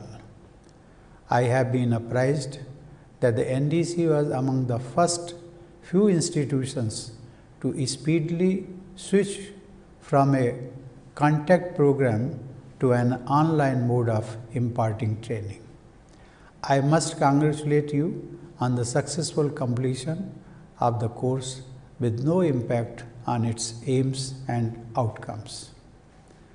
A few days ago, it was my pleasure to institute the President's Chair of Excellence on National Security at the NDC. It was a befitting gesture to mark the Diamond Jubilee of the great institution. I hope the chair will enrich the intellectual and academic standards at India's apex institution of strategic learning. When it comes to strategic learning, India has a long and proud tradition, beginning with Chanakya 200 to 300 years before Common Era. His great treatise, Arthashastra, is not only among the earliest works on strategy, but more importantly, it is unique in looking at the subject in a holistic manner. The great philosopher considers strategic matters as part of a whole range of themes that bear upon the well-being of a nation. Warfare and strategy go hand in hand with diplomacy, governance, justice, economy, organization of the state, and the overall value system. Dear officers, today we appreciate Chanakya's unique wisdom as scholars around the world realize the significance of expanding the focus and developing a holistic approach to the matters of national security.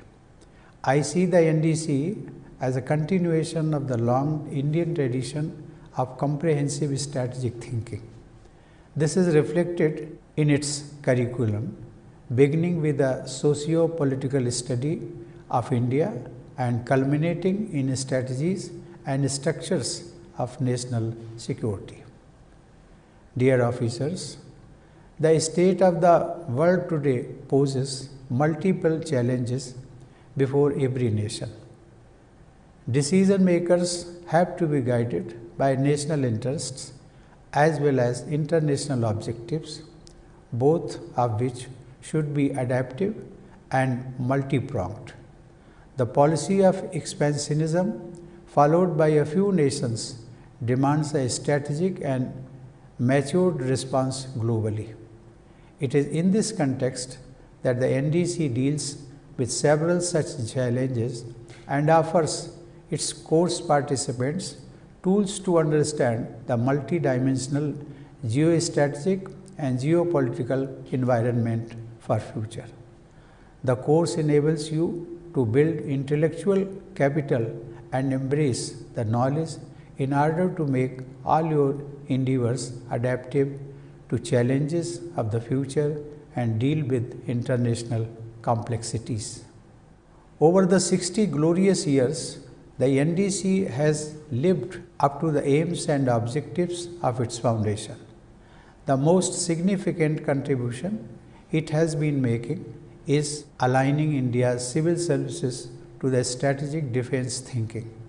Senior officers from the civil services join this course to improve their understanding on national and international security situation. The NDC has imparted skills and knowledge to senior officers not only from our armed forces and civil services but also those from friendly foreign countries to help them make informed policy decisions related to their respective national objectives and aims. The wide range of curriculum that this course offers for all participants is clearly designed to impart training and knowledge to aspire for a safer world. Dear officers, but a safer world can be thought of only if we could purge it of terrorism, the most virulent curse on humanity. It has become an issue of international significance with various countries of the world facing its wrath. The recent incidents of killings in European countries are reprehensible beyond words. It brings us to the point where we need to understand that terrorism in any form and manifestation needs to be stamped out through collective efforts of the international community. Just as Chanakya envisioned, the security paradigm now goes well beyond safeguarding territorial integrity. It includes a variety of dimensions like economy and information technology. Moreover, in these times of pandemic and climate change, healthcare and natural resources have also emerged as factors of paramount importance. To secure the nation as well as to ensure peace and welfare for its people, decision makers have to remain alive to the full spectrum of such aspects. This century has been marked by an increasing complexity of life, which has transformed the nature of competition and conflict. Every emerging situation evolves in many more dimensions than in earlier times. This is where the role of knowledge becomes critical. Knowledge is the power, as the adage goes. In the Hitopadesha, the 8th century book of instructions in Sanskrit, the same idea is expressed much better. Buddhir yasya balam tasya. The one with wisdom holds the real power. It is befitting that this memorable line is the motto of the National Defence College. Dear officers, in your quest for such wisdom, I wish you all success. I am confident that the 60th NDC course will contribute significantly towards enhancing national security both in India and the countries represented in the college. I hope you will add to the glory of the NDC and of your respective countries, while also strengthening the bonds of friendship that you have developed here. Jai Hind.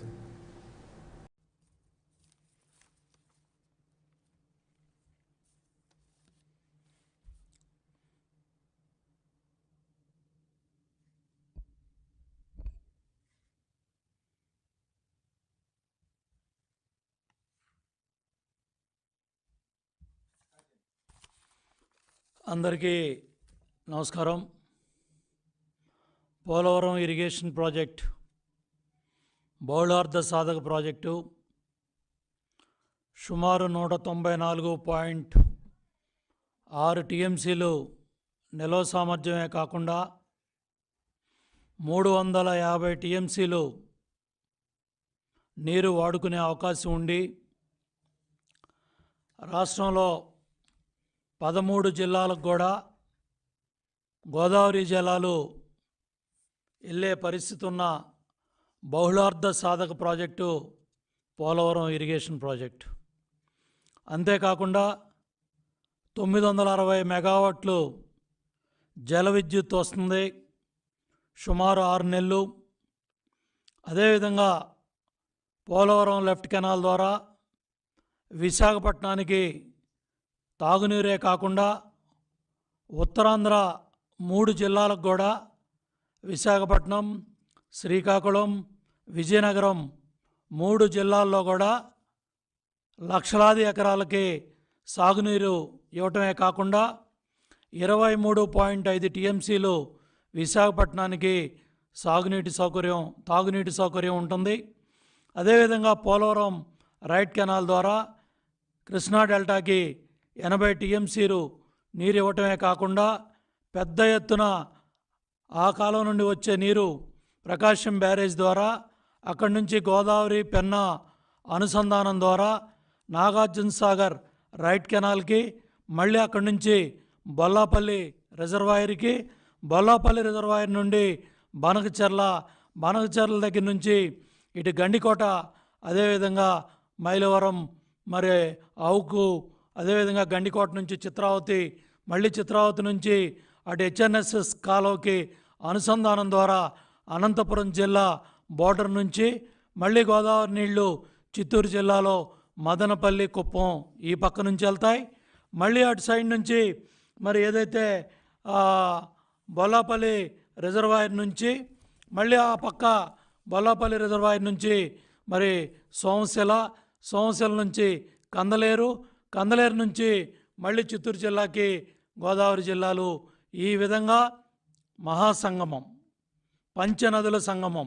ఏదైతే బహుదా నుంచి ఇటు వంశధార నాగావళి అనుసంధానం, మళ్ళీ నాగావళి అనుసంధానంతో పాటు గోదావరి కృష్ణా అనుసంధానం, కృష్ణా గోదావరి అనుసంధానంతో పెన్నా అనుసంధానానికి, ఈ విధంగా చంద్రబాబు నాయుడు గారు రాష్ట్రాన్ని కరువు రహితంగా తీర్చిదిద్దాలని ఒక చక్కటి ప్రణాళికతో రాష్ట్రాన్ని కరువు రహితంగా తీర్చిదిద్దటానికి ఈ విధంగా సహజ వనరులు, సాగునీరు, నీటి బడ్జెట్టు, పచ్చదనం అనే పోలవరం ఇరిగేషన్ ప్రాజెక్టులో లక్షలాది మంది రైతాంగానికి జరుగుతున్న నిర్మాణాన్ని చూపించటమే కాకుండా ఈ విధంగా కరువు రహిత రాష్ట్రంగా తీర్చిదిద్దాలి.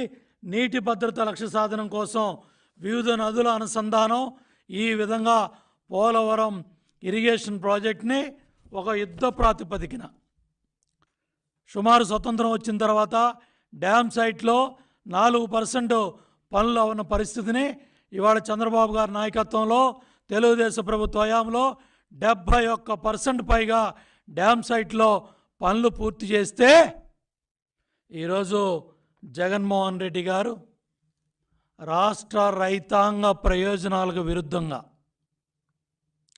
రాష్ట్ర రైతాంగ ప్రయోజనాలని తాకట్టు పెట్టి లక్షలాది మంది నిర్వాసితుల త్యాగాల్ని, వాళ్ళ జీవితాలని తాకట్టు పెట్టి పక్క రాష్ట్ర ముఖ్యమంత్రి గారు 1 మీటర్ తగ్గిస్తే ఏమవుతుంది అన్న మాటకి 3.57 మీటర్లు వందలాది టీఎంసీల నీరుని పోలవరం డ్యామును తాకట్టు పెట్టి సెప్టెంబర్ 15, 2019 పక్క రాష్ట్ర అసెంబ్లీలో అక్కడ ముఖ్యమంత్రి గారు మాట్లాడిన మాటలు, 1 మీటర్ లెవెల్ తగ్గిస్తే పెద్ద మునిగేదే ఉంది, దానికి మా భద్రాచలం కూడా ఆందోళనలో ఉంది అని చెప్పినాం అధ్యక్ష. వారు దానికి సుముఖంగానే ఉన్నారు. వారు జగన్మోహన్ రెడ్డి గారు పోలవరం ఎత్తు తగ్గించటానికి సుముఖంగానే ఉన్నారు. సెప్టెంబర్ 15, 2019 పక్క రాష్ట్ర అసెంబ్లీలో ఆ రాష్ట్ర ముఖ్యమంత్రి మాట్లాడిన మాటల్ని ఈ రాష్ట్ర ముఖ్యమంత్రి వైఎస్ జగన్మోహన్ రెడ్డి గారు ఖండించిన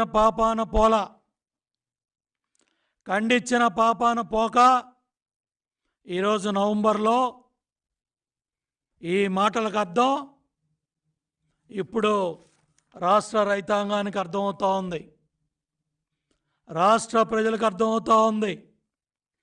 రాష్ట్ర ప్రయోజనాలను తాకట్టు పెట్టి ప్రాజెక్ట్ పరిధిని, ప్రాజెక్ట్ ఎత్తుని ఎందుకు జగన్మోహన్ రెడ్డి గారు రాజీ పడ్డారు?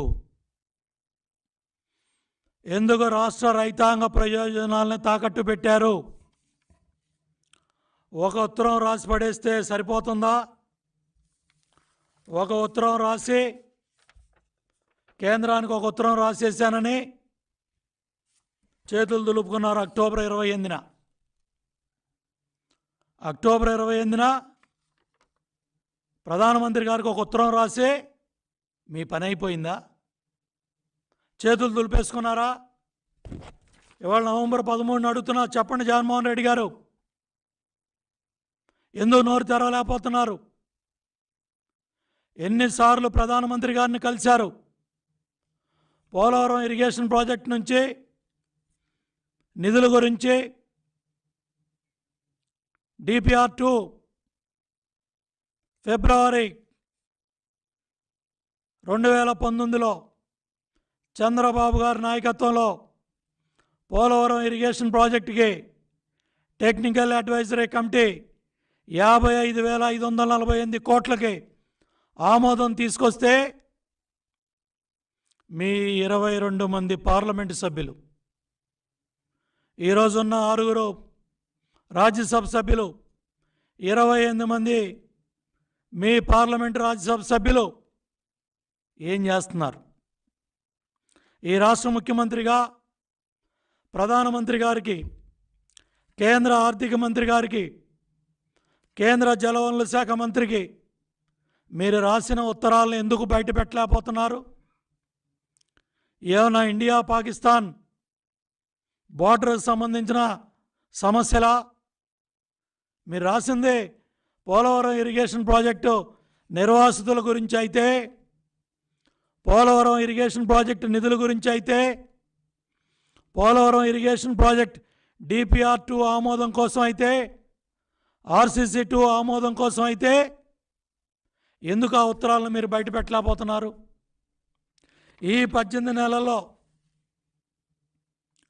ఒక్కసారైనా ఢిల్లీలో కానీ అమరావతిలో కానీ మీ తాడేపల్లి రాజప్రసాదంలో కానీ పోలవరం ఇరిగేషన్ ప్రాజెక్టు మీద ఒక్క ప్రెస్ మీట్ నిర్వహించారా?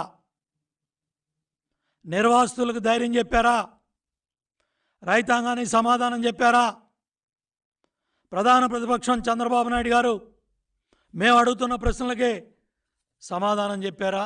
ఆ రోజు మీరు మాట్లాడిన మాటలు ప్రాజెక్టులో కోట్లు మెక్కుతూ పరిహారానికి తూట్ల. ఇదే ప్రశ్న నేను అడుగుతున్నాను జగన్మోహన్ రెడ్డి గారు. ఇవాళ ప్రాజెక్టులో కోట్లు మెక్కుతూ పేద గిరిజనులకి, నిర్వాసితులకి, SC, ST, BC, మైనార్టీ నిర్వాసితులకి, రైతాంగానికి భూమికి భూమి ఇవ్వాలి, ఇళ్ళు ఖాళీ చేయించాలి, వాళ్ళకి డబ్బులు ఇవ్వాలి. ఉత్తర కుమార ప్రగల్భాలు మీరు పాదయాత్రలో ఏం చెప్పారు? ఎకరానికి 10 లక్షలు ఇచ్చేస్తాం.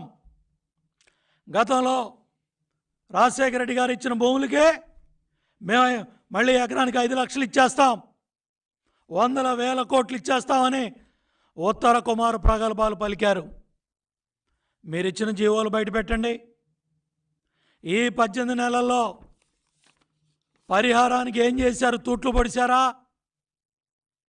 నిర్వాసితుల గుండెల మీద గుణపాలు గుచ్చుతున్నారా? ప్రాజెక్ట్ డ్యామ్ సైట్లో ఎన్ని లక్షల క్యూబిక్ మీటర్లు పనిచేశారు? ఎన్ని వందల కోట్లు పనిచేశారు?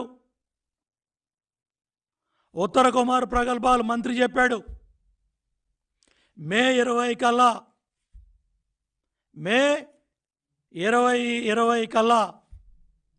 18,000 మంది నిర్వాసిత కుటుంబాలనే ఇళ్లలో చేరుస్తూ ఉన్నారు.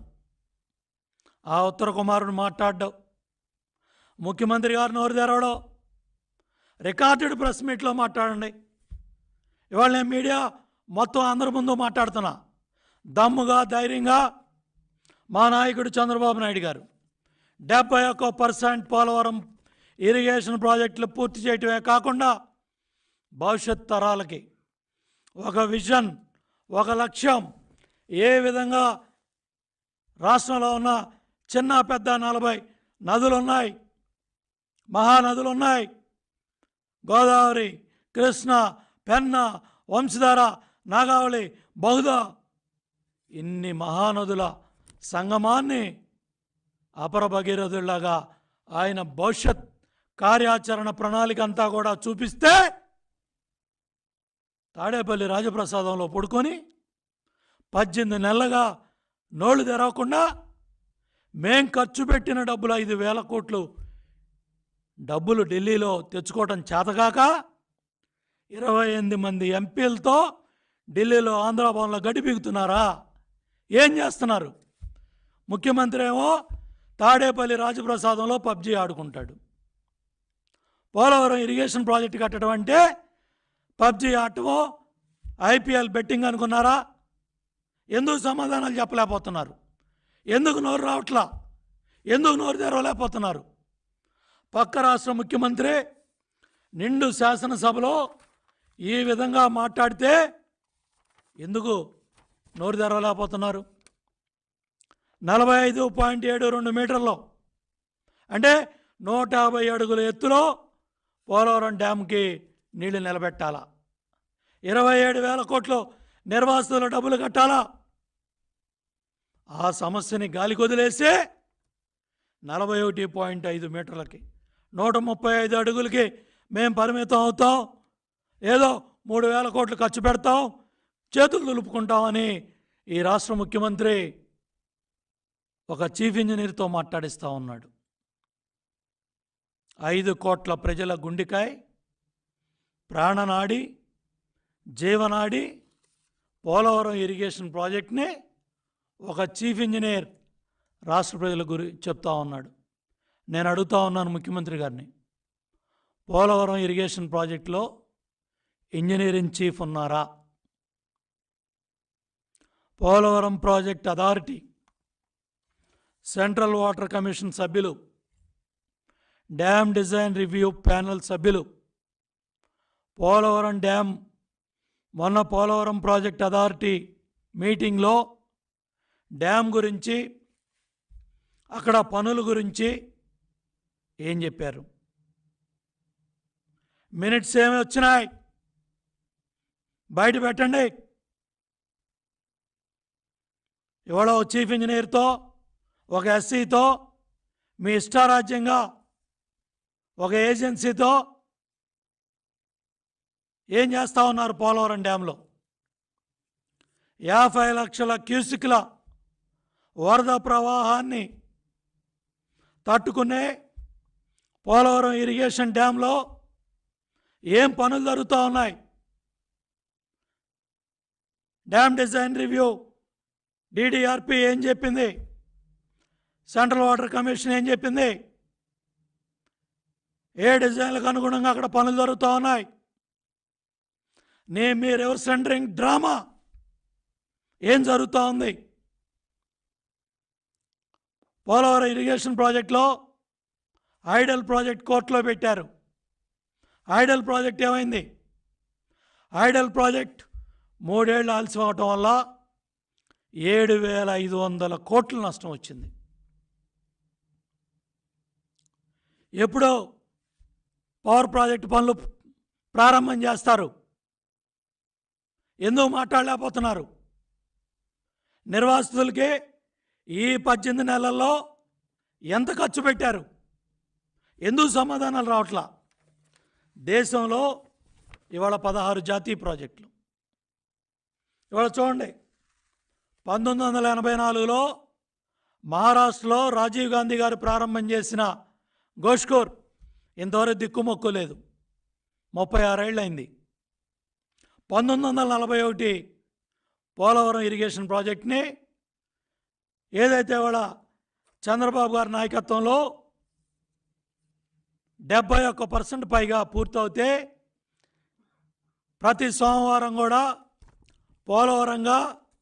పోలవరం ఇరిగేషన్ ప్రాజెక్ట్ని ఈ విధంగా పరిగెత్తిస్తే పోలవరం ప్రాజెక్ట్ని పెద్ద ఎత్తున కేంద్ర జలవనరుల శాఖ మంత్రినే 2 సార్లు డ్యామ్ సైట్కి తీసుకొచ్చి ఉన్న ఇబ్బందులని కూడా తొలగించి డ్యామ్ని గిన్నిస్ బుక్ ఆఫ్ వరల్డ్ రికార్డులో ఎక్కిస్తే ఎందుకు ఇవాళ మీరు పోలవరం ప్రాజెక్ట్ నత్తనడక నడిపిస్తూ ఉన్నారు? 32,480 క్యూబిక్ మీటర్లో 24 గంటల్లో దేశంలో 16 జాతీయ ప్రాజెక్టులో ఏ ప్రాజెక్టులో కూడా ఇంత పెద్ద ఎత్తున 32,000 క్యూబిక్ మీటర్ల పైగా కాంక్రీట్ వేస్తే ఇవాళ మీరు ఎంత వేస్తున్నారు? 24 గంటల్లో ఎంత కాంక్రీట్ వేస్తున్నారు? స్పిల్వేలో ఏం పనులు జరుగుతూ ఉన్నాయి? స్పిల్ ఛానల్లో ఏం పనులు జరుగుతూ ఉన్నాయి? అసలు ఈ 18 నెలల్లో మీ నిర్వాహకాలు ఏంటి? ప్రతి సోమవారాన్ని కూడా పోలవరంగా చంద్రబాబు నాయుడు గారు పనులు పరిగెత్తిస్తే బురద జల్లారు. ఏం మాట్లాడుతున్నారు? 2021 నాటి పోలవరం పూర్తి. ఆ రోజు డ్యామ్ సైట్లో చాలా క్లియర్గా అధికారులు పనులు చేస్తా ఉన్న ఏజెన్సీ చెప్పారు, 20 కల్లా స్పిల్వే పనులు పూర్తవుతాయి,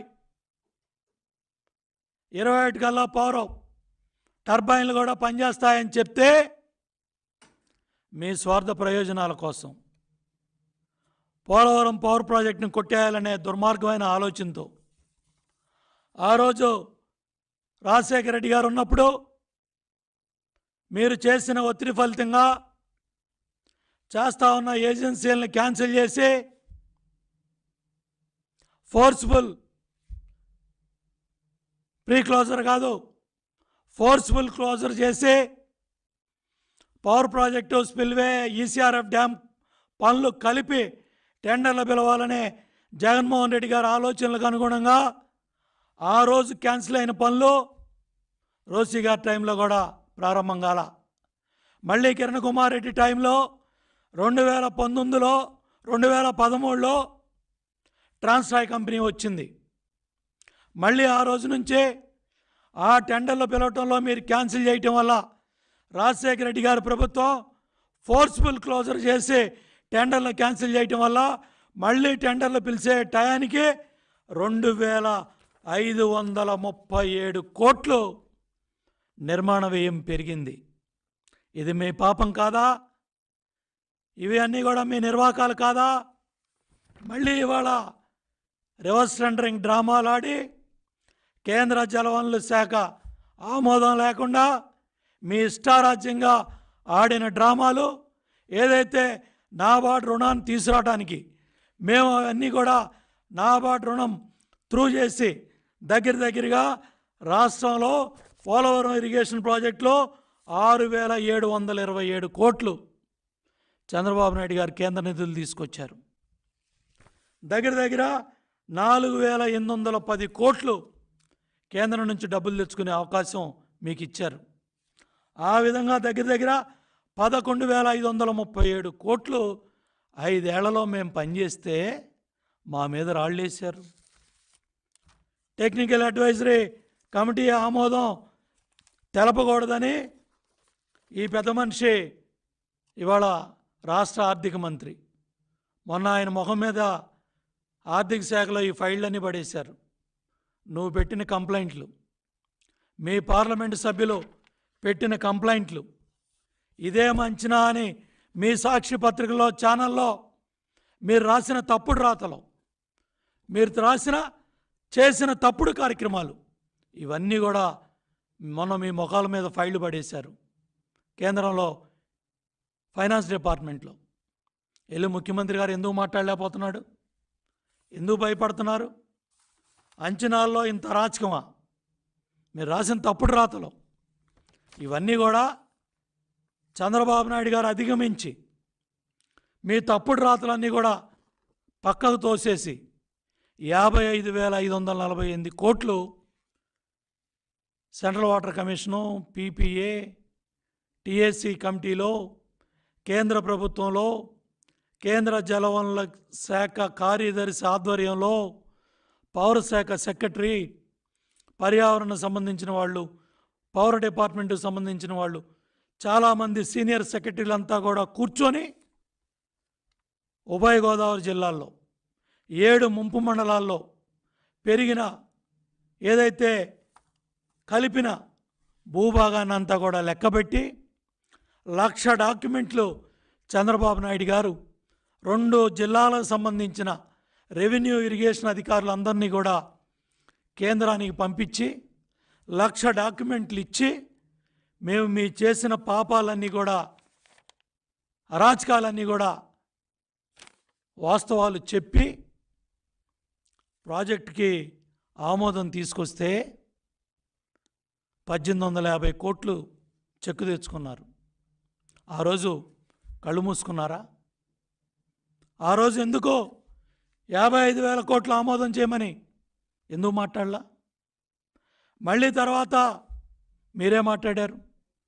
ఆర్సీసీ2 47,725 కోట్లకి ఆ లెక్కలో ఈ లెక్కలో తీసేసి 47,725 కోట్లకి ఆమోదం తెలిపింది ఆర్సీసీ2 అని మీ మంత్రులు మీరే మాట్లాడారు.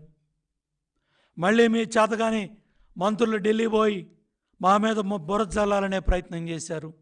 వాస్తవాలన్నీ కూడా రైతులు, ప్రజలు, మీడియా, ప్రతిపక్షాలు మాట్లాడేపాటికి చంద్రబాబు నాయుడు గారు వాస్తవాలన్నీ చెప్పేపాటికి మళ్ళీ నోళ్ళు మీద పట్ల. ఇవాళ నేను అడుగుతూ ఉన్నా, లక్షలాది మంది గిరిజనేతల తరపున, నిర్వాసితుల తరపున ఎందుకు మీరు 41.15 మీటర్ల గురించి మాట్లాడుతున్నారు. ఎందుకు నిర్వాసితుల డబ్బులు ఇవాళ 27,000 కోట్ల పైగా కట్టాలి, కేవలం 3,500 కోట్లనే మీరు ఎందుకు మాట్లాడుతున్నారు? ఎందుకు మీ చీఫ్ ఇంజనీర్ మాట్లాడారు? ఎందుకు ముఖ్యమంత్రి గారు మాట్లాడారు? వీటన్నిటికి కూడా ముఖ్యమంత్రి గారి దగ్గర నుంచి నేను సమాధానం డిమాండ్ చేస్తూ ఉన్నాను. పెద్ద ఎత్తున రైతాంగం పోరాటం చేయడానికి సిద్ధంగా ఉంది. తెలుగుదేశం పార్టీ నిర్వాసితుల పక్షాన, పోలవరం ఇరిగేషన్ ప్రాజెక్టు పక్షాన, బహుళార్థ సాధక ప్రాజెక్టు పక్షాన, 13 జిల్లాల రైతాంగం పక్షాన ఈ ప్రభుత్వాన్ని మేము నిలదీస్తూ ఉన్నాం. ఈ ప్రభుత్వాన్ని మేము ప్రశ్నిస్తూ ఉన్నాం. ఈ ప్రభుత్వం సమాధానం చెప్పాలి. ఈ ప్రభుత్వం సమాధానం చెప్పేదాకా ఈ ప్రభుత్వాన్ని నిలదీస్తాం, సమాధానం చెప్పిస్తాం. పోలవరం ఇరిగేషన్ ప్రాజెక్టు పనులు 45.72 మీటర్లకే నిర్మాణం జరగాలి, 150 అడుగులకి నిర్మాణం జరగాలి, 194 టీఎంసీలు నిలబెట్టాలి, 27,000 కోట్లు, 27,500 కోట్లు నిర్వాసితుల డబ్బు చెల్లించాలి. ఏదైతే మొన్న మీ పాదయాత్రలో మీ ఇష్టారాజ్యంగా మీరు మాట్లాడారో ఆ డబ్బులకు సంబంధించిన జీవోని వెంటనే విడుదల చేయాలి. ముఖ్యమంత్రి గారు నోరు తెరవాలి. తాడేపల్లి రాజప్రసాదంలో నోరు తెరవకుండా కూర్చుంటే కుదరదు, సమాధానం చెప్పి తీరాల్సిందే. చాలా స్పష్టంగా మీ హయాంలో ప్రాజెక్టులో ఎటువంటి అవినీతి చోటు చేసుకోలేదు. 24 పేజీల సుదీర్ఘ సమాధానం ఇచ్చిన కేంద్ర జలవనరుల శాఖ మంత్రి షెకావత్ గారు కోర్టులకి అఫిడవిట్ ఇచ్చారు. 24 పేజీల అఫిడవిట్